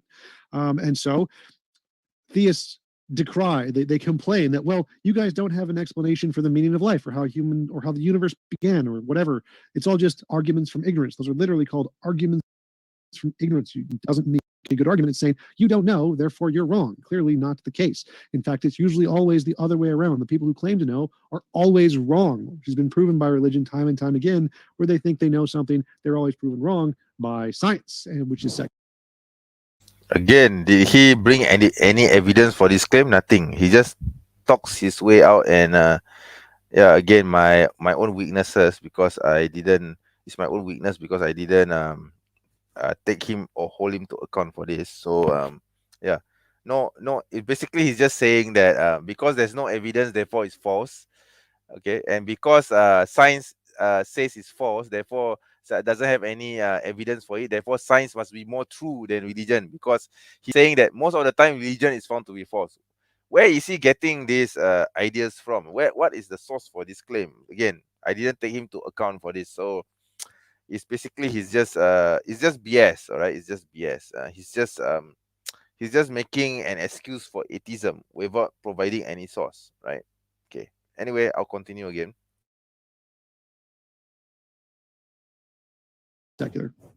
So all of his assertions are clearly incorrect. And I can address most of his criticisms about what he thinks about atheism later. Morality, most philosophers are atheists. 70%-ish are atheists, and 66% believe in objective morality without a God. You don't need a God for that. Theists are just making stuff up. They think you need a God because of their biased opinions. You don't, and which you haven't for the beginning of time.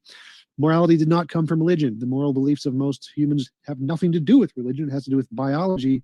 We know this because we can see morality in animals, apes, chimpanzees, most mammals, elephants, dolphins, pig, you name it, we can see morality in it, which none of them have a religion. So clearly we can prove definitively morality has nothing to do with religion, just scientific facts. What else? Morality is abstract. He's made up an invisible sky daddy, and he thinks that grounds morality, and he's calling someone else's morality abstract is kind of ironic, since all he's done is made up his own imaginary friend and called that a basis of objective morality. So theistic objective morality is actually the most abstract of any because it has no basis in philosophy, whereas the secular models of morality do have a basis in philosophy. They're much better models, as we can see in my debate with David Wood. I demonstrated that secularism is a much better grounds of morality than theism, because theism doesn't answer any of the questions that we're asking in order of a model of morality. So anyway, yeah, notice he committed two logical fallacies here. He made a strawman argument saying that what was it again? Never mind. I'll go to the second point. The second point that I saw that he was making a red herring argument. He was saying that he was saying that since I said that morality is an abstract concept in atheism, it's an irony because the sky daddy, basically he meant God, is also an abstract concept. So for him, atheism is much more true than religion, okay, or the existence of God, because it can be measured by scientific evidence or scientific tools or scientific experimentation. It's much more true according to him. But again, he's not providing any evidence for this. This is basically a red herring. Okay, it's basically it's not only just a red herring. It's also a two-coat fallacy. Just because uh, God cannot be proven through scientific experimentation, it does not mean that morality in atheism is not an abstract concept. In fact, it is. Okay. In fact, it is. Okay. That's the first point. I'm going back to the first point regarding straw man. Okay. He said that if I recall this correctly, I can play it again. He was saying that atheism's moral values are taken from animals and so on, and you can observe morality. I mean, have you who in their right mind would observe morality from animals? Because as I've said earlier in my analysis of the opening, in the animal kingdom, animals fight and kill for survival. So, is he going to say that it's morally right for a poor person to fight and kill for human survival? Like the analogy that I gave earlier on about a poor person who's hungry, who's weak, who's poor. He walks to he walks along the road and he finds a house, a bungalow with opulent wealth, and let's say the owner is strutting in the garden with a gold watch and everything. Does it give that guy, that person, the moral right, the justification to break into the house, kill the man, take his gold watch and rape everyone in the house? Would that be moral for him to do? Because this is what TJump is actually saying, because he's saying that he derives morality from animals. But this is what animals do. Okay, this is what animals do. Okay. And also incest. If he doesn't agree with incest, then he's also going against the morality that he claims is derived from the animal kingdom. Because in the animal kingdom, there's no such thing as incest. I mean, you can basically the parent can copulate with the progeny, and the progeny can copulate with the sister, with the siblings. So there's no issue of incest in the animal kingdom. In the morality of the animal kingdom, there's no such thing as uh, incest. Everyone can. It's a basically it's a free for all. Okay, it's a free for all when it comes to reproduction, because it's a matter of survival in the animal kingdom. Okay, and you can prey on the weak and you can kill the sick. All right. So is it morally acceptable for a man, for a human, to let all COVID-19 patients to die? Because one feature of COVID-19 is that it affects people who are weak. Okay, who are weak antibody wise, because even without the vaccine, you can actually survive COVID-19 if your antibodies are strong enough, and if you don't have any other diseases, any other disease such as heart disease or diabetes or lung diseases, etc. Okay, because it affects the lungs. So and it overpowers your antibodies, right? That is the function of COVID-19. So what TJump is actually saying is that it is morally acceptable for someone to let all COVID-19 patients die, because only those with the strongest antibodies can survive COVID-19. And those who are weak, those who die from COVID-19 have weak antibodies. So it's basically survival of the fittest. So is this something which TJump uh, TJump accepts? You see, so this is something I should have pressed him on, but yeah, I think I did quite badly in that sense, because I could have questioned him on this, but I didn't. You see, that's the problem with me at that time, because unfortunately, yeah, unfortunately, like I said, I was nervous, and I think I didn't present my points properly. All right. So anyway, okay, let me continue again. Um, in order to assess which model is better scientifically, we can look at the evidence. The evidence more indicates all of the secular views are more rational. In order to assess which view is better politically, we can assess the consequences in society. Consequences in society say that atheist societies are objectively better in every measurable way. So that's really the only two ways I can think of to assess which is better, and atheism wins on both, hands down. I'll conclude there. You got it. Thank you very much for that opening statement. And we're going to go into open dialogue, folks. So, want to let you know it's going to be a juicy one tomorrow morning, whether or not Okay. Yeah. Anyway, I think I'll end there. I won't go into the Q&A, because basically the Q&A, basically what I've covered now covers the Q&A as well. Okay.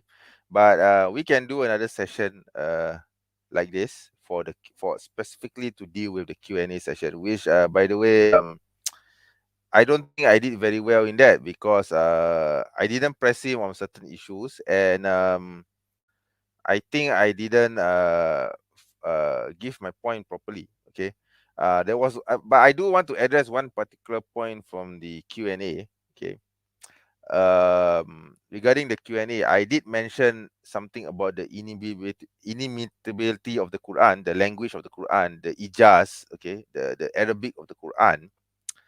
Unfortunately, I didn't explain it well enough. He was saying that if the Quran is beautiful language, then Harry Potter is a better written literature, um, which is stupid, really, because that wasn't the point I was trying to make. It's not about being a better literature. It's about the language, the stylistic arrangement, the prose of the Arabic of the Quran, which exceeds human capabilities. Okay, so it's not a question of whether you can write a better story like Harry Potter or even Shakespeare or whatever. Okay, it's about being confined. Sorry, it's about exceeding grammatical rules, violating grammatical structures and rhetoric, and yet conveying the point very well and in high eloquence. And it's something that no Arab poet at the time could do. And just to relate the historical context between the revelation of the Quran, at the time when before the Quran was revealed, the Arabs were known for their prose and rhetoric. Okay, in the Arabic language. Okay, Arabic was to be a poet is considered to be a learned person and of high eloquence. Okay, this is the historical context, and the Arabic language being that's why when I during the Q&A, I said that I've studied many languages and I find Arabic to be a very beautiful language. But this guy TJump, he just simply jumps the queue and he accuses me of being subjective. But that's not the point. You see, that wasn't why I said this, because I think anyone who studies Arabic or knows how Arabic is portrayed would know that the prose of the Arabic is the Arabic prose, the Arabic language is something that no other language can excel at. Okay, because for example, in Arabic, there's the singular, there's a plural, and there's double plural. Okay, double plural is a feature which does not exist in other languages. It only exists in Arabic. And in Arabic, there's also one word can actually cover a multifaceted uh, range of meanings to it. So it can, for example, if I say kitab, okay, kitab can mean book. It can mean reading. It can mean a collection of pages. It can mean many things, right? So this is just one word. What if it were expression of words? Okay, in a sentence. So again, this is with regards to the beauty of the Quran, and it's not subjective. It's not something subjective. This is actually something very objective. Okay, and this objective criterion is what the Quran alludes to when it says, or when it challenges the pagan Quraysh of the time to create a surah like it, to create a text in the Arabic language with within the confines of Arabic grammar to exceed the Arabic grammatical structure and rhetoric, and to write something which makes sense and is better than the Quran. Okay, because the Quran doesn't confine itself to Arabic grammatical rules. It actually exceeds it. All right, it goes against the like for example, like iltifat. Okay, iltifat is the switching of themes. Okay, like for example, if you're talking about cars, then suddenly it switches to to a story about monkeys. Okay, the way the Quran portrays itself is so smooth and eloquent that you don't realize that the theme has changed until way into the text. Okay, so this is a feature which one of the features which the Quran actually excels at, and which the pagan Quraysh failed to meet. Okay, so I'm going to share with you this book by by this scholar regarding the miraculous nature, the language of the Quran. Okay, the miraculous language of the Quran, evidence of divine origin. Okay, written by Bassam Sai. Okay, it's a very long book. I'm not going to go into it much. I'm just going to talk about the index. Okay, so here everything is here. Okay, so what does the term ijaz mean? The impact of the Quran's newness on the Arabs of the Prophet's day. Okay, the true extent of the miraculousness manifested in the Quran's linguistic newness. Okay, so it goes back to the point that I mentioned just now. The Quran actually presents or represents the Arabic language in such a new and fascinating way that no Arab during the time of the Prophet could meet its grammatical prose, because it goes against the norms, the grammatical norms of the Arabic language, and it does it better. Yeah, okay, that's the whole point, and it's very objective. It's very objective. Okay, it's not something which is, oh, I wrote Harry Potter. I wrote something about a school of mages and witchcraft and wizardry, and I find this story to be more meaningful than the Quran. No, it's not just about the story, it's about the Arabic prose. Okay. So again, this is something I didn't relay very well with during the debate. So I should have shown this book, then yeah, that would actually kind of end the debate for that particular point, right? So actually one could just read through all this, and it's a whole book describing how the Quran has unique languages. Has a unique language and linguistic features that differs from human use of language. Okay, so yeah, I think this is very clear. This is super clear, right? So okay, I'm going to share another uh, tab here. This is a book which I mentioned previously in the debate. With TJump during the Q&A session. Again, he mentioned something about if Islam were not around, then the world would not become the world would still become a better place, or something of the sort along those lines. So I told him there's this book called A World Without Islam, written by Graham E. Fuller. Okay, so the question is, what if Islam never existed? To some, it's a comforting thought. No clash of civilizations, no holy wars, no terrorists. But what if that weren't the case at all?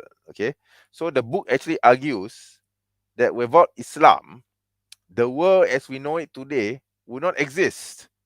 Okay, so you need to read this book. Unfortunately, I think I have this book somewhere here. I don't recall. Probably I don't have this book also. I don't remember. Okay, but I should have stressed this point. Again, I didn't stress this point. He was just saying, "Oh, no, no, no, it's just some random guy saying this, blah blah blah." But again, he's not addressing the arguments. He's not addressing the arguments at all. Okay, so again, it was my I guess it was a weakness on my part to not address this properly. Yeah, I guess it's a mistake. It's my own failing as a human being to not address it properly. Okay, so I want to share one last thing before I go to the Q&A and wrap this up. Right, wrap this whole show up, because it's getting late in my place. Okay, uh, it's 2:20 a.m. here in Malaysia. Okay, in Kuala Lumpur, Malaysia. So there's this video by this brother, Knowledge North. Okay, I wanted to play this because it's very interesting that he uploaded this video today, because it totally uh, it totally comes in line with the theme that I wanted to present, which is about the language of the Quran, the imitability of the Quran. So there's this, but there's this particular point from this video that I want to show and to note, right? It's actually by this Professor Cole. Let me see what. Wait, let me check this. I don't remember his name. Wait, let me see. Okay. Years ago, and nor will anyone ever come close, because as the Quran is the very word of God, that which is uncreated and infallible cannot be created by man with his many fallibilities. If I read a couple of bits of early Meccan surahs, to give you some idea of exactly what the Arabic sounds like, and I can point to one or two of the features which I think make it poetic. إذا السماء انفطرت وإذا الكواكب انتثرت وإذا البحار فجرت وإذا القبور بعثرت علمت نفس ما قدمت وأخرت, which translated is, when the heaven is cleft asunder, when the planets are dispersed, when the seas are poured forth and the sepulchres are overturned, a soul will know what it hath sent before and what it left behind. Now, it's obvious the first four verses here are exactly structurally parallel, and they all end in a verb which ends in at. إذا السماء انفطرت وإذا الكواكب انتثرت وإذا البحار فجرت, and so on. All of the first four verses are exactly the same syntactic structure. That when the heaven is cleft asunder, when the planets are dispersed, when the seas are poured forth. And this creates a kind of tension really in the listener. What actually is coming? These are all subordinate clauses, as linguists say.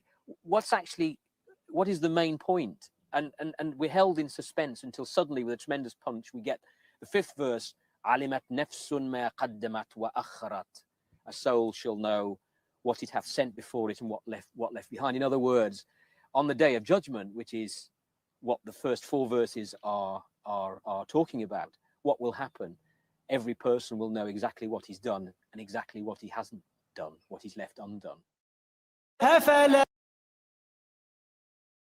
So yes, so you can see here what Professor Cliff Holes is saying is that the language of the Quran was represented in such a way that the prose is so beautiful to the point that it goes against the grammatical rules of Arabic, and yet it presents its points beautifully. So again, this goes again to the Ijaz al-Quran, okay, the miraculous nature of the Quran. So yeah, so what I'm going to do now is I'm going to push a bit further in this brother's video where he talks about Surah Al-Lahab. Okay, let me go a bit further, I guess. Wait, okay, let me play a bit further and then we can uh listen to what he says. All right. A great many have tried and continue to try to falsify the Quran by seeking to highlight its non-existent errors and discrepancies, but they have always fallen short. In fact, there is barely a Muslim community in any country today except that it includes within its ranks former high-profile non-Muslims, pastors to politicians and everyone in between, who were once hostile to Islam but were then won over to the religion after having initially set out to uncover supposed Quranic falsehoods, only to discover the truth, the whole truth, and nothing but the truth. So, and verily, if you ask them, the polytheists, who created the heavens and the earth, they will surely say Allah. Say, tell me then, the things that you invoke besides Allah. If Allah intended some harm for me, could they remove His harm? Or if He intended some mercy for me, could they withhold His mercy? Say, sufficient for me is Allah. In Him do those who trust place their trust. The rhetorical device in this ayah has a name. Tasa'ulatu ilzamiyatu ifhamiyya. Smoldering questions that mandate a response. Ifhamiyya being derived from the same Arabic root for fahm, a burning ember or coal. Because upon examining the syntactical structure, we find not just a question, but an oath, a promise that the polytheists will affirm Allah as being the Lord God of the universe, and in doing so, they bear witness against their polytheism. Ergo, they are being smoldered as if embers on a barbecue. The lam or el character prefixing the conditional conjunction in, if, is called al-lamul muwattiyatu lil qasam, the lam that facilitates the swearing or witnessing of an oath. However, the oath, the explicit qasam, is itself omitted from the ayah. Otherwise, the verse might have read, Wallahi sayaqulun Allah. By Allah, they will say, they will answer, Allah. Instead, the present plural for the verb to say is prefixed with a lam al-qasam, an L letter which denotes the swearing of the oath, and is suffixed with a noon at-tawkid al-thaqila, the heavy noon or end letter which gives emphasis. Point is, Allah assures His Messenger sallallahu alaihi wasallam that the pagan Quraysh, if questioned, will affirm Allah's lordship, His rububiyyah, His being the creator, sovereign, and sustainer of the universe, and that the lawazim, the necessary corollary of the pagans' answer, is their admission that Allah alone deserves to be worshipped and invoked, not no idol or creature, not no god of their own manufacture. And herein lies the miracle. All that it would have taken for the Quran to be falsified would have been for one single pagan to deny Allah's existence. Boom, Islam destroyed. Actually, less than even that. They could have still affirmed Allah as God, just not the God who creates and sustains the heavens and the earth. But they couldn't do it. They couldn't even conspire to pretend to deny Allah's lordship. And there are so many such verses, many such passages which implicitly and repeatedly taunted the Quraysh to contradict the Quran and thereby discredit the Prophet and the whole of Project Islam. Speaking of which, at the very start of the Prophet's public mission, in around 613 of the Common Era, he, sallallahu alaihi wasallam, ascended Mount Safa in the morning and summoned the Quraysh to gather together outside. Then he said to the gathered crowd, "Do you see? If I tell you that an enemy is going to attack you in the morning or in the evening, أَكُنْتُمْ تُصَدِّقُونِ? Will you believe me?" قَالُوا نَعَمْ. They replied, "Yes." The Prophet then said, فَإِنِّي نَذِيرٌ لَكُمْ بَيْنَ يَدَيْ عَذَابٍ شَدِيدٍ. Then I am a plain warner to you of a coming severe punishment. Amongst the gathered crowd was one of the Prophet's paternal uncles, Abu Lahab, who, as well as being a staunch idol worshipper, was a particularly cruel and nasty man, as was his wife, Arwa bint Harb, a nasty woman. Both Abu Lahab and his woman were a match made in hell.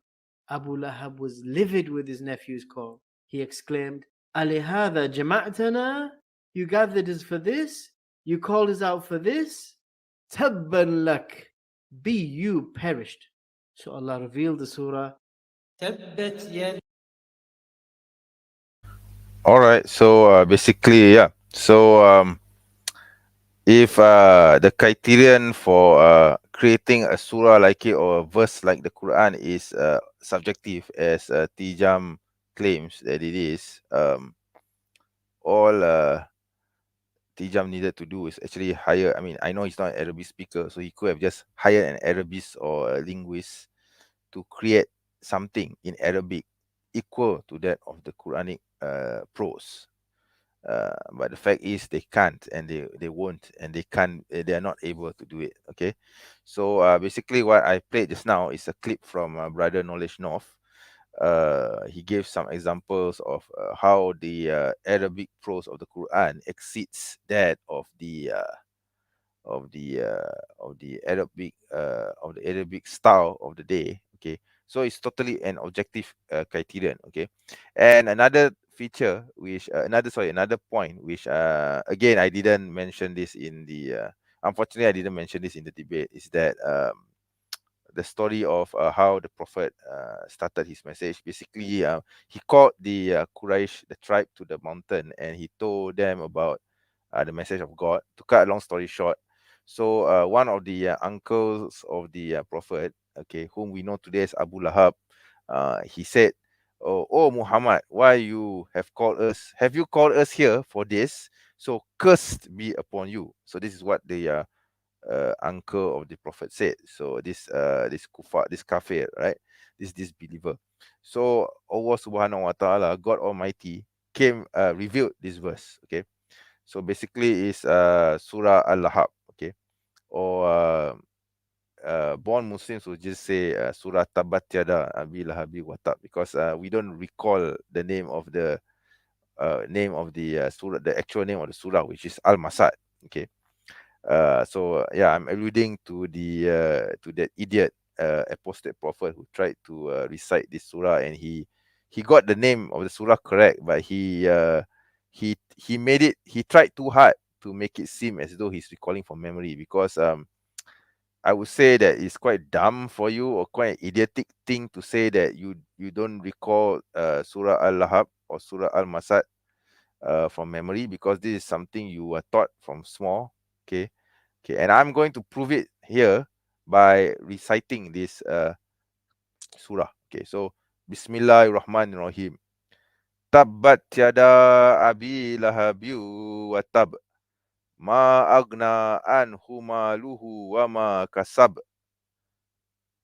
sayasla naron zata lahab, wa imra'atu hammalatal hatab, fi jidiha hablum mim masad.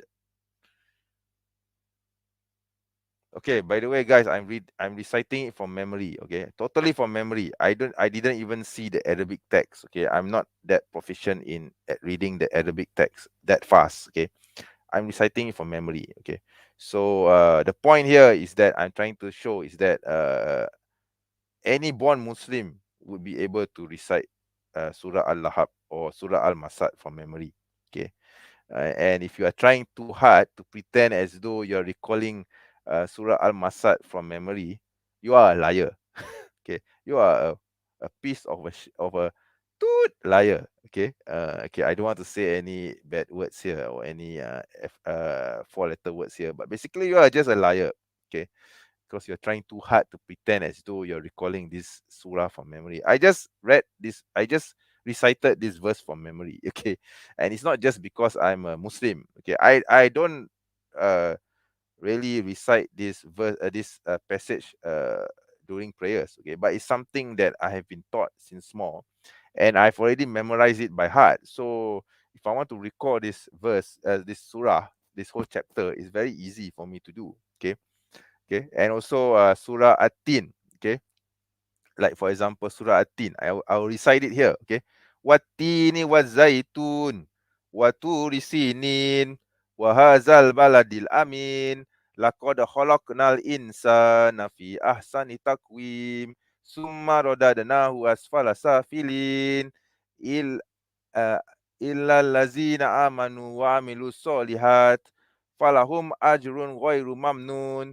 fama yukazibuka ba'du biddin alaysallahu bi ahkamil hakimin. Again, I'm reciting from memory. Okay, so if you're saying Surah At-Tin, oh, I can't recall it from memory because I can't remember how it was recited, then I'll just say F you, because you're a liar.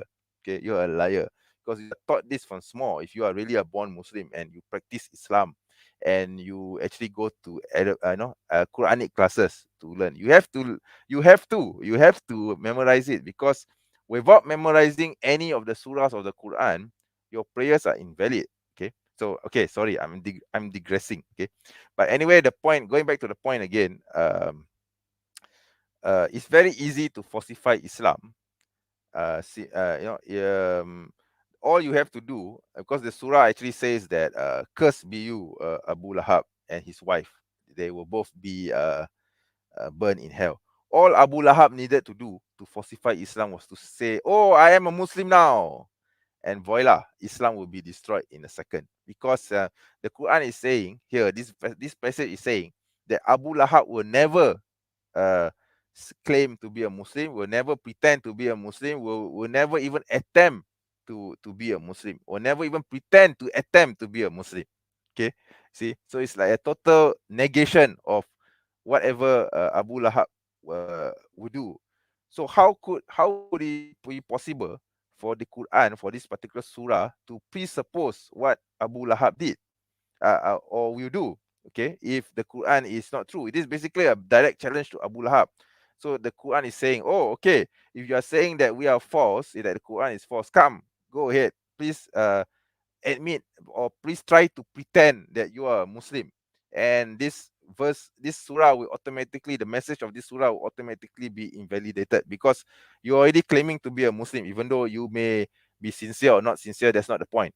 The point is that once you claim to be a Muslim, the verse, the surah's message is gone. It's totally wrong. It becomes invalid.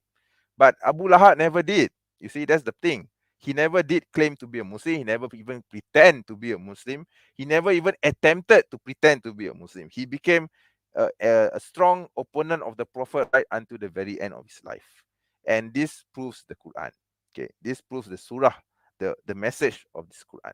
Okay, so yeah, so I think almost at the end of the show, there's oh wow, I've been talking for 2 hours and 15 minutes, and there's currently 8 visitors, or now it's seven visitors. Alhamdulillah. Thank you guys for uh watching my stream. Okay, so anyway, I'm going to the comments. I noticed there's a kind of a heated debate here between Christians and Muslims. Sorry, Christians, I'm not going to deal with your crap for today. Okay, I'm not even going to deal with the theology of Christianity, because today the topic is my post-debate analysis with TJump. Okay, and it's about atheism, right? So what the fuck does that have got to do with Christianity and your claims about Christianity? Okay, so please, and please stop talking about Christianity here, because that's not the point of this video. If you want to argue about Christianity, please do it another time, right? So I'm going to just go to the comments and all. These have a backward way of reasoning. I don't think so. I think atheists have a backward way of reasoning. Okay, okay, all right, okay. So yeah, again, you missed my point. That's not the point of why I used the Ferrari uh, example analogies just now. Okay, for those who have missed the stream, my analogy was that if I imagine a Ferrari, okay, if I imagine a Ferrari, and I say that the Ferrari is not real, if I claim that I'm imagining a Ferrari and a Ferrari is not real, would that make my claim true? Okay, the answer is no. It doesn't, because that's a fallacy. Just because I imagine something and I make a claim that it's not true, doesn't mean that that thing is not true. You see, it's a fallacy, it's a logical fallacy, it's a wrong way to make an argumentation. So likewise, just because you claim that God doesn't exist, you think that God is an imaginary friend, just because you don't have the tools to determine whether God is true or false, does not mean that the claim of God's existence, or that God's existence is real, is false. That's the whole point. I'm saying that this argumentation is a fallacy. You cannot use this argumentation to prove whether God exists or not. You see, that's the whole point. That's why I use the example of a Ferrari. It's not whether the Ferrari is real or not. That's inconsequential. The point is that whatever if you claim something is not real, doesn't make it not real. See, that's the whole point. See, and that is a fallacy. Okay, do you understand this point or not? That's the thing. All right. Okay, so let me see. Ben or Hawks, please join our Discord server, or 80 rand for us. Okay, I hope he does. Okay, I really hope he does. All right. Okay.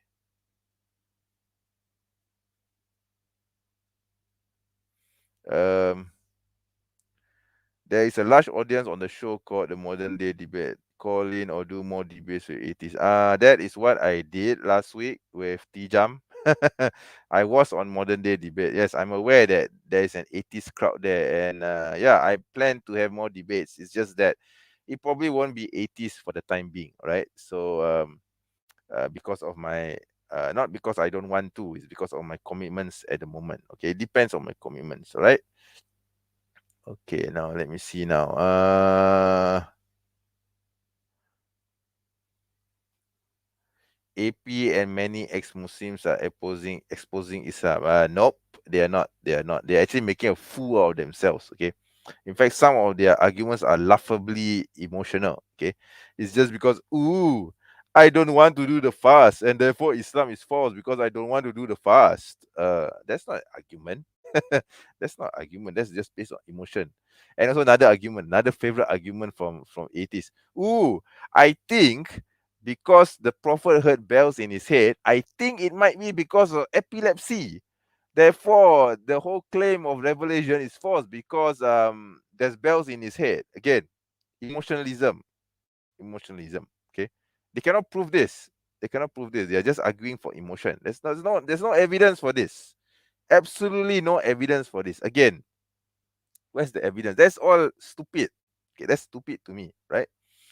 Okay, let me see now. La la la. Okay, I'm sorry, Mr. Monogenes. I'm not going to show your comment because you are really stupid. Because this is not an argument against Christianity. This is an argument against atheism, right? So get the fuck out if you're going to talk about Christianity, all right? This is not the point of my my stream here today, okay? Your brother Alham. Kena debate kat Discord lain kali, bro. Tak adalah, bukannya apa. Mungkin nak debat tu fikir 2-3 kali lah kalau nak debat dengan atheist ni. Sebab atheist ni bangang kan. Okay. I hope you get what I mean. Right. Yeah. Okay.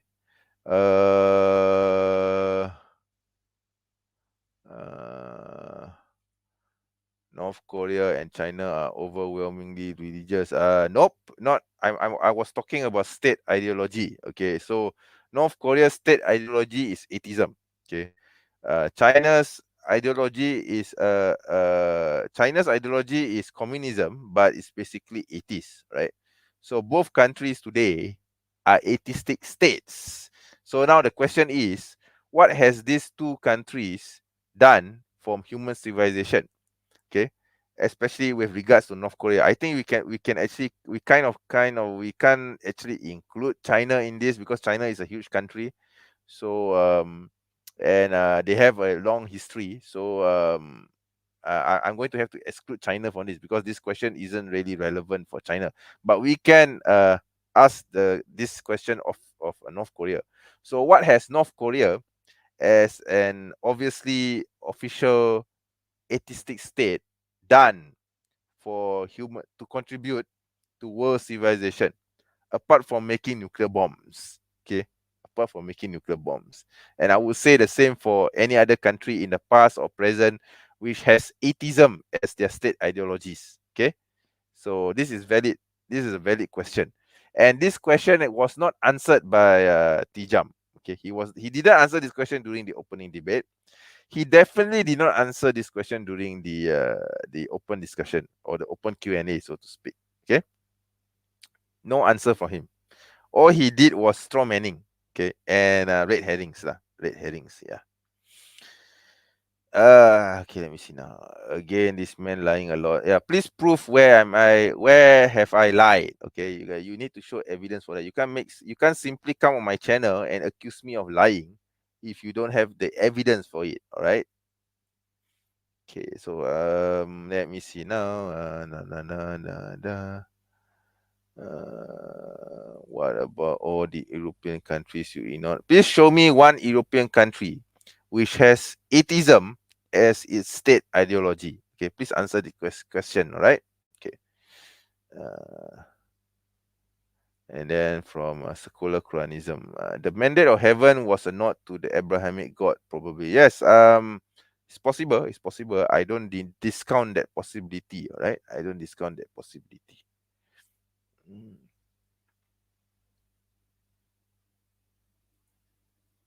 Thank you for likewise. Thank you for watching my stream. I hope you're still here.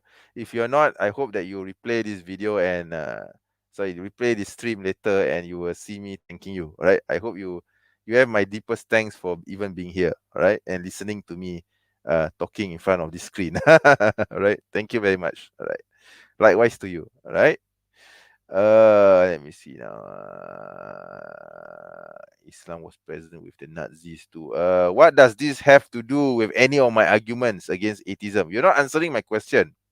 You're not answering any of my questions regarding atheism. This is not an answer to anything. This is just a brain fart. Okay, a meaningless brain fart to me because my arguments are against atheism. Why are you suddenly talking about Nazis? I didn't bring up the issue of Nazis here. I'm talking about atheism.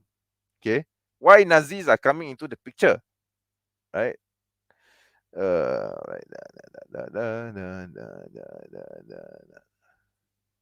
Yeah, these are all Christian countries, you little asshole, right? Please give me an example of a country or countries in Europe which have atheism as its state ideology. Okay, I hope the question is clear, right? It must have atheism stated in its constitution as its state ideology. Okay, in Europe today, can you please show me an example of that? Okay, thank you very much. Okay, let me see now. Oh, one God, 3%. Nah, I'm not going to deal with Christianity. Sorry, yeah. Okay. Wow, there's quite a lot of comments here. But I think most of the comments here are going back and forth about uh purely fallacy. Yep. Most of the arguments that atheists have brought to me, in fact, even in the opening statement by TJump and even in the Q&A session with him, most of the things that he brought up were fallacies, logical fallacies. Okay, which unfortunately I didn't press him on because I was a ball of nerves. All right. Okay. I hope he's watching this stream. Then he knows. Then he will know this. Uh, Sorry. When last did you find an atheist arguing that he knows God cannot exist or that he can disprove God? The answer is no. I have not met any atheist who can claim that. The closest I found so far is probably TJump, because he says that since God is not measurable by scientific evidence or scientific experiments or scientific tools, and that science is much more truer than religion, therefore he concludes that God doesn't exist because of this. But that's a fallacy. It's a fallacy. Just because you cannot perceive God through your normal scientific reasoning or through current scientific tools and experimentation, it doesn't mean God doesn't exist. Okay, it doesn't mean God doesn't exist. Okay, like the example that I gave earlier on, can you use the laws of physics to judge or as a criterion for historical facts? You can't. You can't. The answer is you can't, because the laws of physics is a totally different discipline from that of history. Okay. So likewise, you can't use historical tools or historical methodologies as a criterion to judge the laws of physics. How is it possible?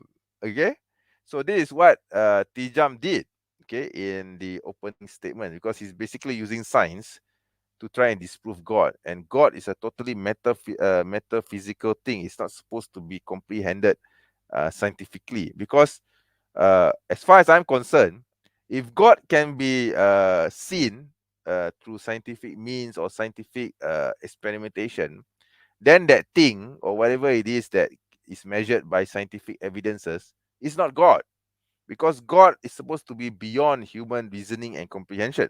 It's that simple. Okay, God being the most all-powerful, all creation, all encompassing, all majestic being, he should be beyond the comprehension of a human being. I'll give you an example. All right. Okay. Let's say I created a car. I mean, humans create cars, right? Can the car see me? I mean, can it comprehend who I am? I mean, I created the car. Does that mean that does that mean that I don't exist according to the car? Okay, if the car has a conscience, the car cannot see me, but the car is not equipped. The car is not equipped to see me, even though I created the car. And then the car says I do not exist. Does that mean I don't exist and I didn't create the car? You see, that's the point. Because the car cannot perceive its creator, because the car doesn't have the tools or the means to see or comprehend the creator. So who are you to say that God doesn't exist simply because you cannot comprehend or understand or measure God by your current scientific tools? Okay, it is a fallacy to claim that you can measure that. Just because you cannot measure God or you cannot determine whether God exists through experimentation or whatever it is a fallacy to say that just because this happens, therefore God doesn't exist. Okay, this is kind of a fast one being put. All right, this is like pulling wool over your eyes. All right. Okay, so yeah. I hope I answered that question, right? Let me see now. Blah blah blah. In English, we have more precise precision via speech, as we can refer to. No, no, that's BS. Okay, sorry. I'm talking about the Arabic language. English is not perfect. Okay. If you know the history of English, then you will know that English came about through a long evolution, okay, of languages from Anglo-Saxon, Viking, Germanic, Norse, etc. And then it became the English language that we know today. Okay. But in the original English language wasn't like this. Okay. Isn't the speech that we speak as we know English today. This is modern English. But what about old English, the Anglo-Saxon language? Can you understand it? You can't, because it's totally different. I tried. Believe me, I tried. Okay. It's called old. I mean, some people know it as old English, but to me, it's a totally different language. It's Anglo-Saxon.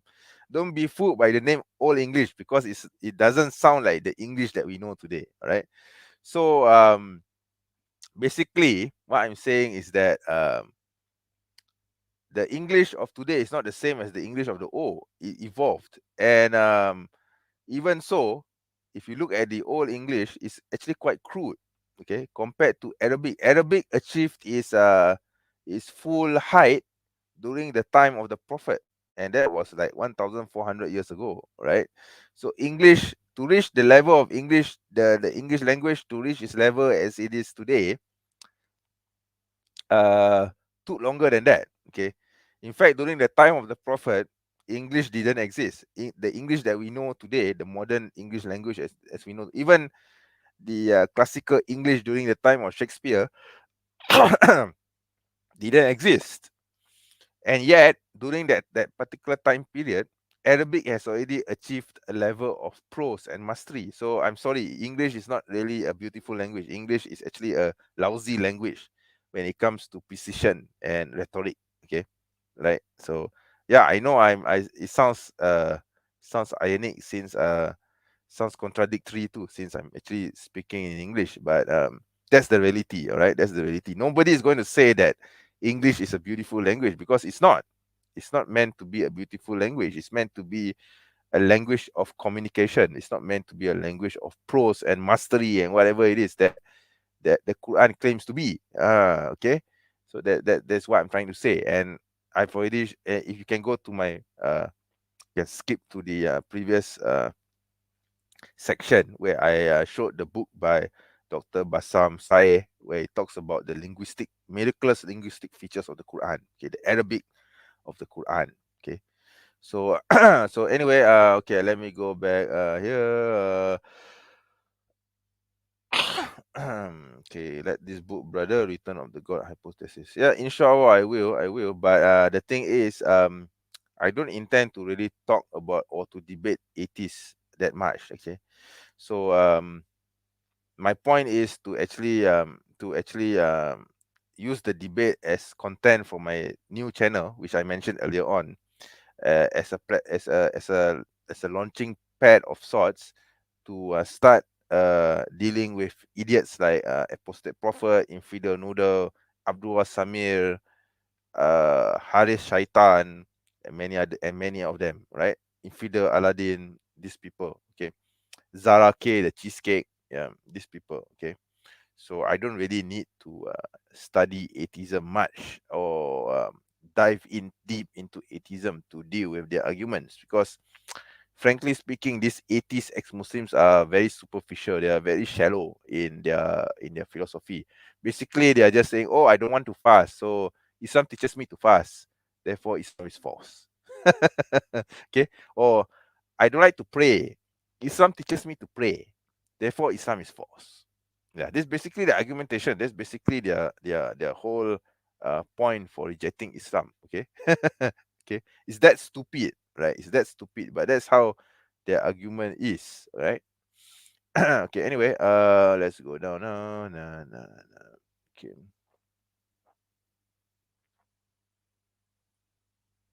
If the Bible is not from God and the Quran is the word of God, as most Muslims state, then I feel that is an insult to Allah's greatness because of the popularity of the Bible. Why do you assume that the Bible is more popular than the Quran just because it's being so widely? Because I would say the most memorized and the most recited book in the world today is not the Bible, it's the Quran. Okay, I can recite passages from the Quran. Okay, do you want me to give you examples of that? Okay, I'm going to recite three surahs from the Quran. Okay, the first surah, Surah An-Nas. Okay, Bismillahirrahmanirrahim.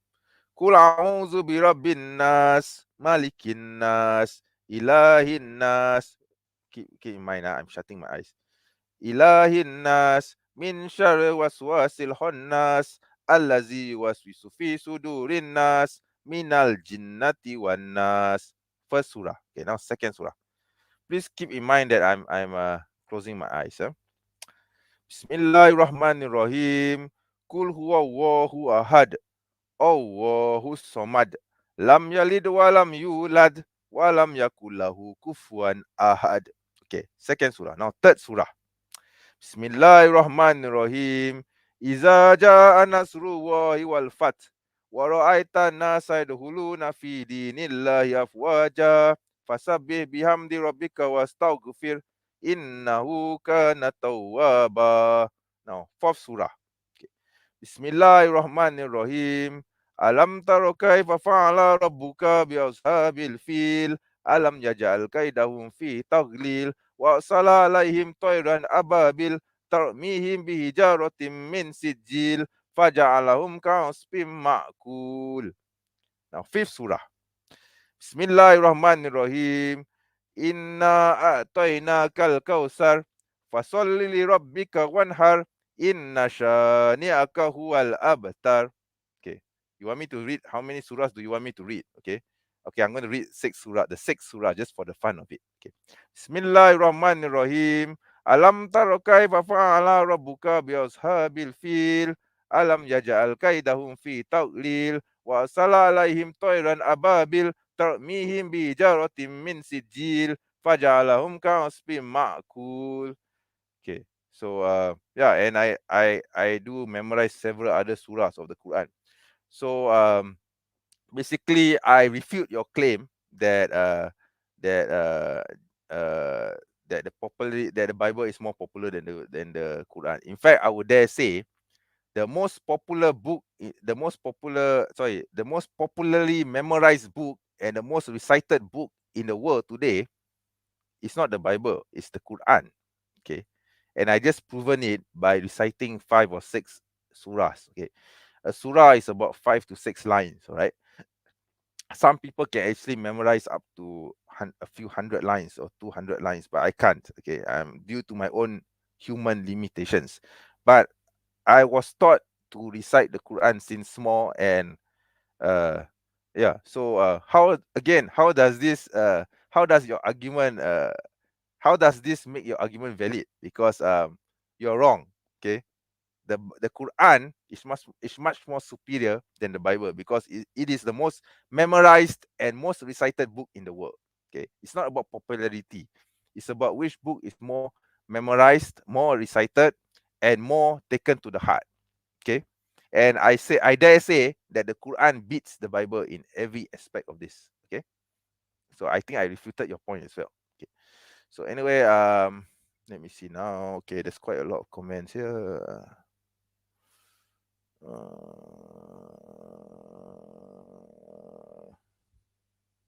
The three Abrahamic death cults. Oh, okay, that's interesting. You just got the Abrahamic religions death cults, huh? Whose underlying message is might is right, obey or die. All three fight among each other and within their own denominations. I think you are the last person on earth who should be saying this because atheists don't actually have a beautiful record when it comes to violence. Okay, please take a look at North Korea. Please take a look at the Soviet Union. Please take a look at Cuba. Please take a look at yeah. There's so many regimes which have atheism as the state ideology and have done much worse crimes than the Abrahamic religions. Right. So I don't think atheism's record is any cleaner than that of religions of the world. And in fact, if you look at Islamic history, um, there were actually less violence in the world when Islam, controlled most of the world. Okay, the only reason why today we see a lot of wars is because of the rise of secularism and atheism. Okay, so I will blame atheism for this, not not religions. Okay, not religions. I don't believe that religions had anything to do with it. Right? You can't defend your faith. I think I just did. Right. Sorry to disappoint you, but I think I just did. Right. Mm. Okay. MENJ TJump wipe the floor with you and over. I would say that right now the tables have been turned and now I'm wiping the floor with him. But then again, for you it's about winning and losing. But for me, it's not about winning and losing. So it doesn't matter who wipes whom. Okay. The point is that I make my point and I managed to send my message across. That for me matters more than being concerned about who wins or loses. Because for me, doesn't matter who wins or loses because I'm not going to change my mind. He's not going to change his mind either. So, how does that prove anything? Whether he wins or I lose, who cares? Who cares, right? Okay. Let me see now. Wow, there's quite a lot of comments here. MENJ thinks Allah is almighty but somehow doesn't know about subjectivity. Allah doesn't know everyone. I don't understand what this point is about. I'm sorry, I just don't get it. What are you trying to argue? I don't get it. I don't understand. Is it because my English is bad or is your English bad? I don't know. I don't understand. uh if I learn Arabic, I become Allah. Huh? Uh, did I make this argument that if you learn Arabic, you become God? I didn't. I don't recall making this argument. What are you trying to say here? I really don't understand. I really don't understand what you're trying to say. Are you trying to be stupid or trying to be funny? I don't know. You sound stupid to me. All right. Okay. All right. Let me see now. TJump destroyed the Quran. I didn't think he did because he didn't get the point. He was actually straw manning most of the arguments. In fact, he didn't get why I said that the Quran is a beautiful prose and its imitability is unparalleled. He couldn't get the point. He was saying, "Oh, it's subjective, subjective, subjective," but it's not. It's actually very objective. There are books written about it. So how could it be a subjective concept if there are books about it? Okay, there's actually technical books detailing on how the Quran uses iltifat or rhetoric or oaths, the manner of oaths, and how the balagah, how the Quran changes themes, the thematic nature of the Quran. These are all recorded and discussed and debated among scholars of the language of Arabic. Okay, so how could this be a subjective thing if you are debating about something which you think is subjective? You don't debate about subjective things, right? You debate about things which are objective in nature, right? If it's subjective, there's no point debating about it. Okay. Yeah, man. It's like I do not believe in ghosts. Does it mean ghost does not exist? Yeah, exactly. That's my point. Yes, I think you got it, brother. Because this idiot Tijam, he's saying that, oh, God is imaginary because I cannot conceive him. So just because he cannot conceive God, does it mean that God doesn't exist? It's not an argument. It's a fallacy. Okay. This is what he tried to do. And unfortunately, I did not take him to account for it. So that was my failing. Okay. Okay, sorry guys. I think my throat is almost dry. Oh my god, it's already 2 hours and 43 minutes. Okay. I'm going to have to end the stream soon, guys. All right. So I'm going to scroll down. It's 3 a.m. and tomorrow I have work. All right. I can't be staying up this late because I have responsibilities tomorrow. Okay.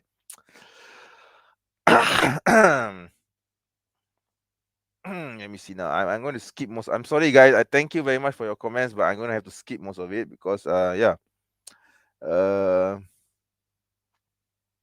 I'm actually going to skip most of this. All this Christian stuff, Bible stuff.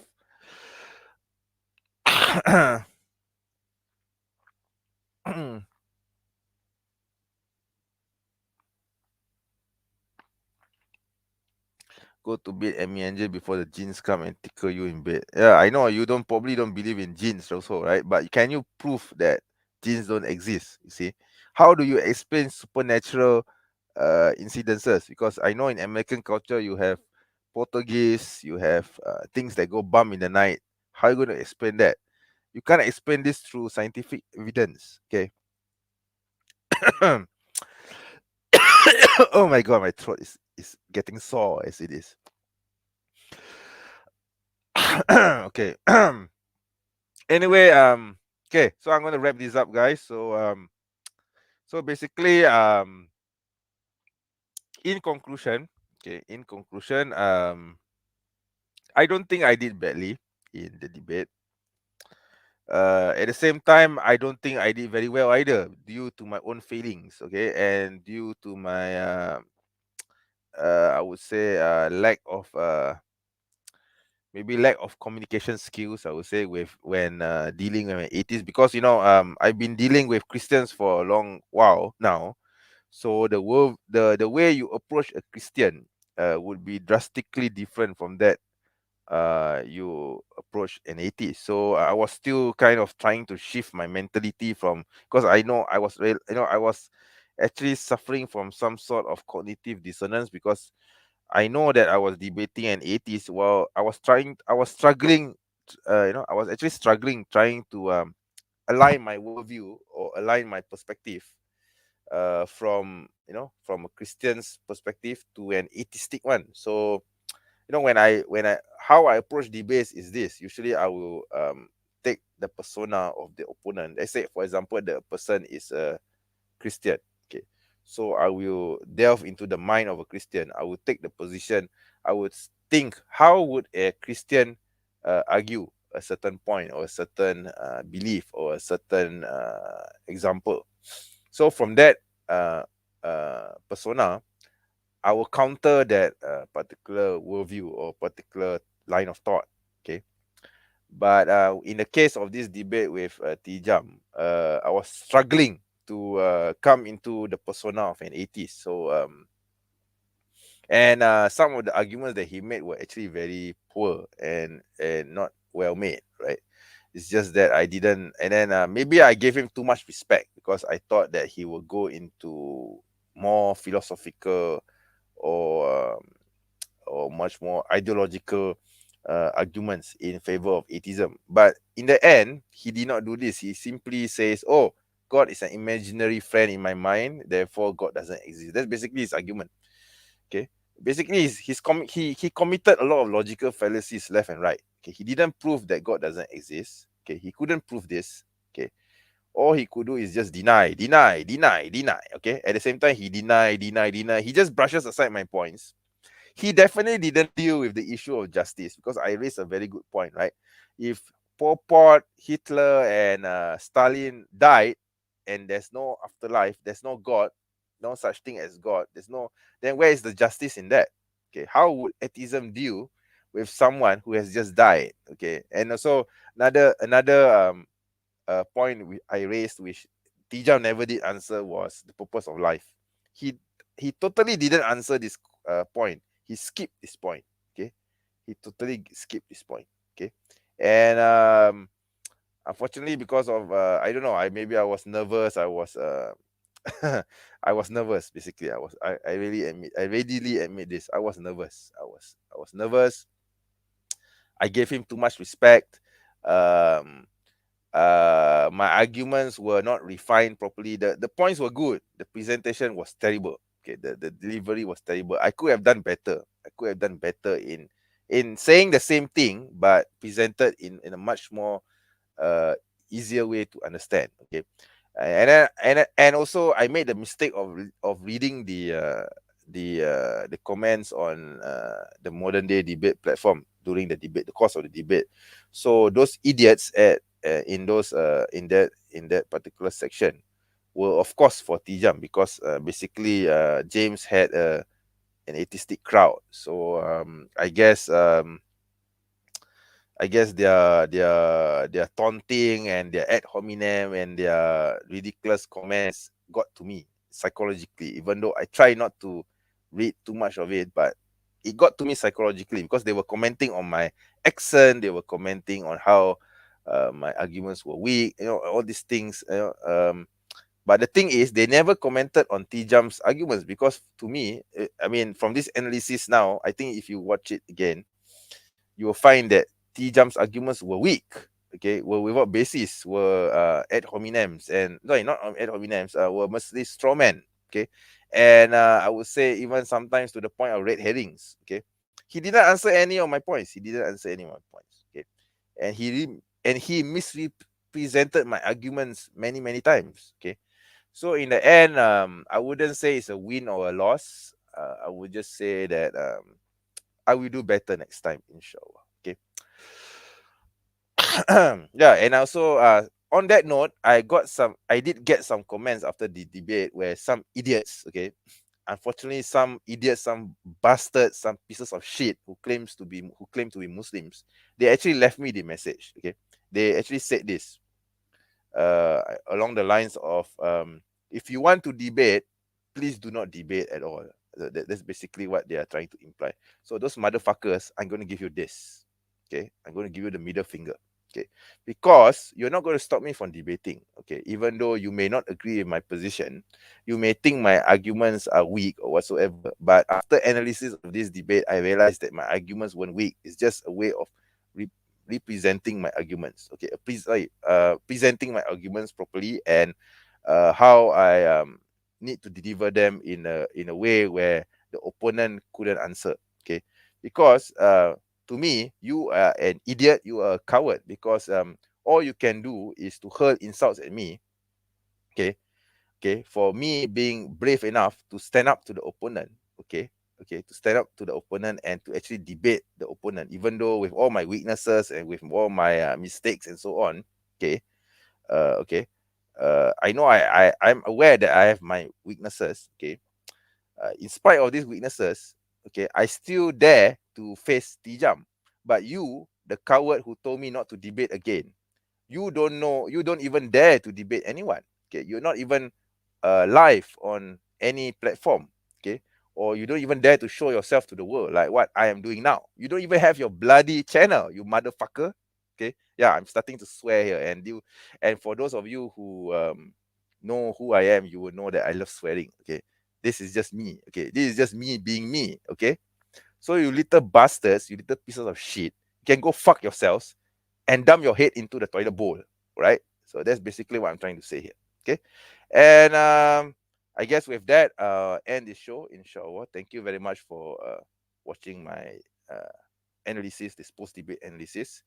Of course, I inshallah hope to do better next time. That being said, I wouldn't be debating any atheists for the time being because my focus has always been on Judeo-Christianity, and I intend to keep it that way until the time comes when the time is right. I will come out of the shadows again and debate any atheists. Yeah. It's not that because I'm afraid of atheists or anything of the sort. Please don't get me wrong. It's just that I want to focus on Christianity. That is my core focus. That has always been my core focus. Okay. All right. So I guess that is all for now. Thank you very much for watching this video. As usual, if you like my channel, please do not forget to give a thumbs up. Please do subscribe. Please join my membership if you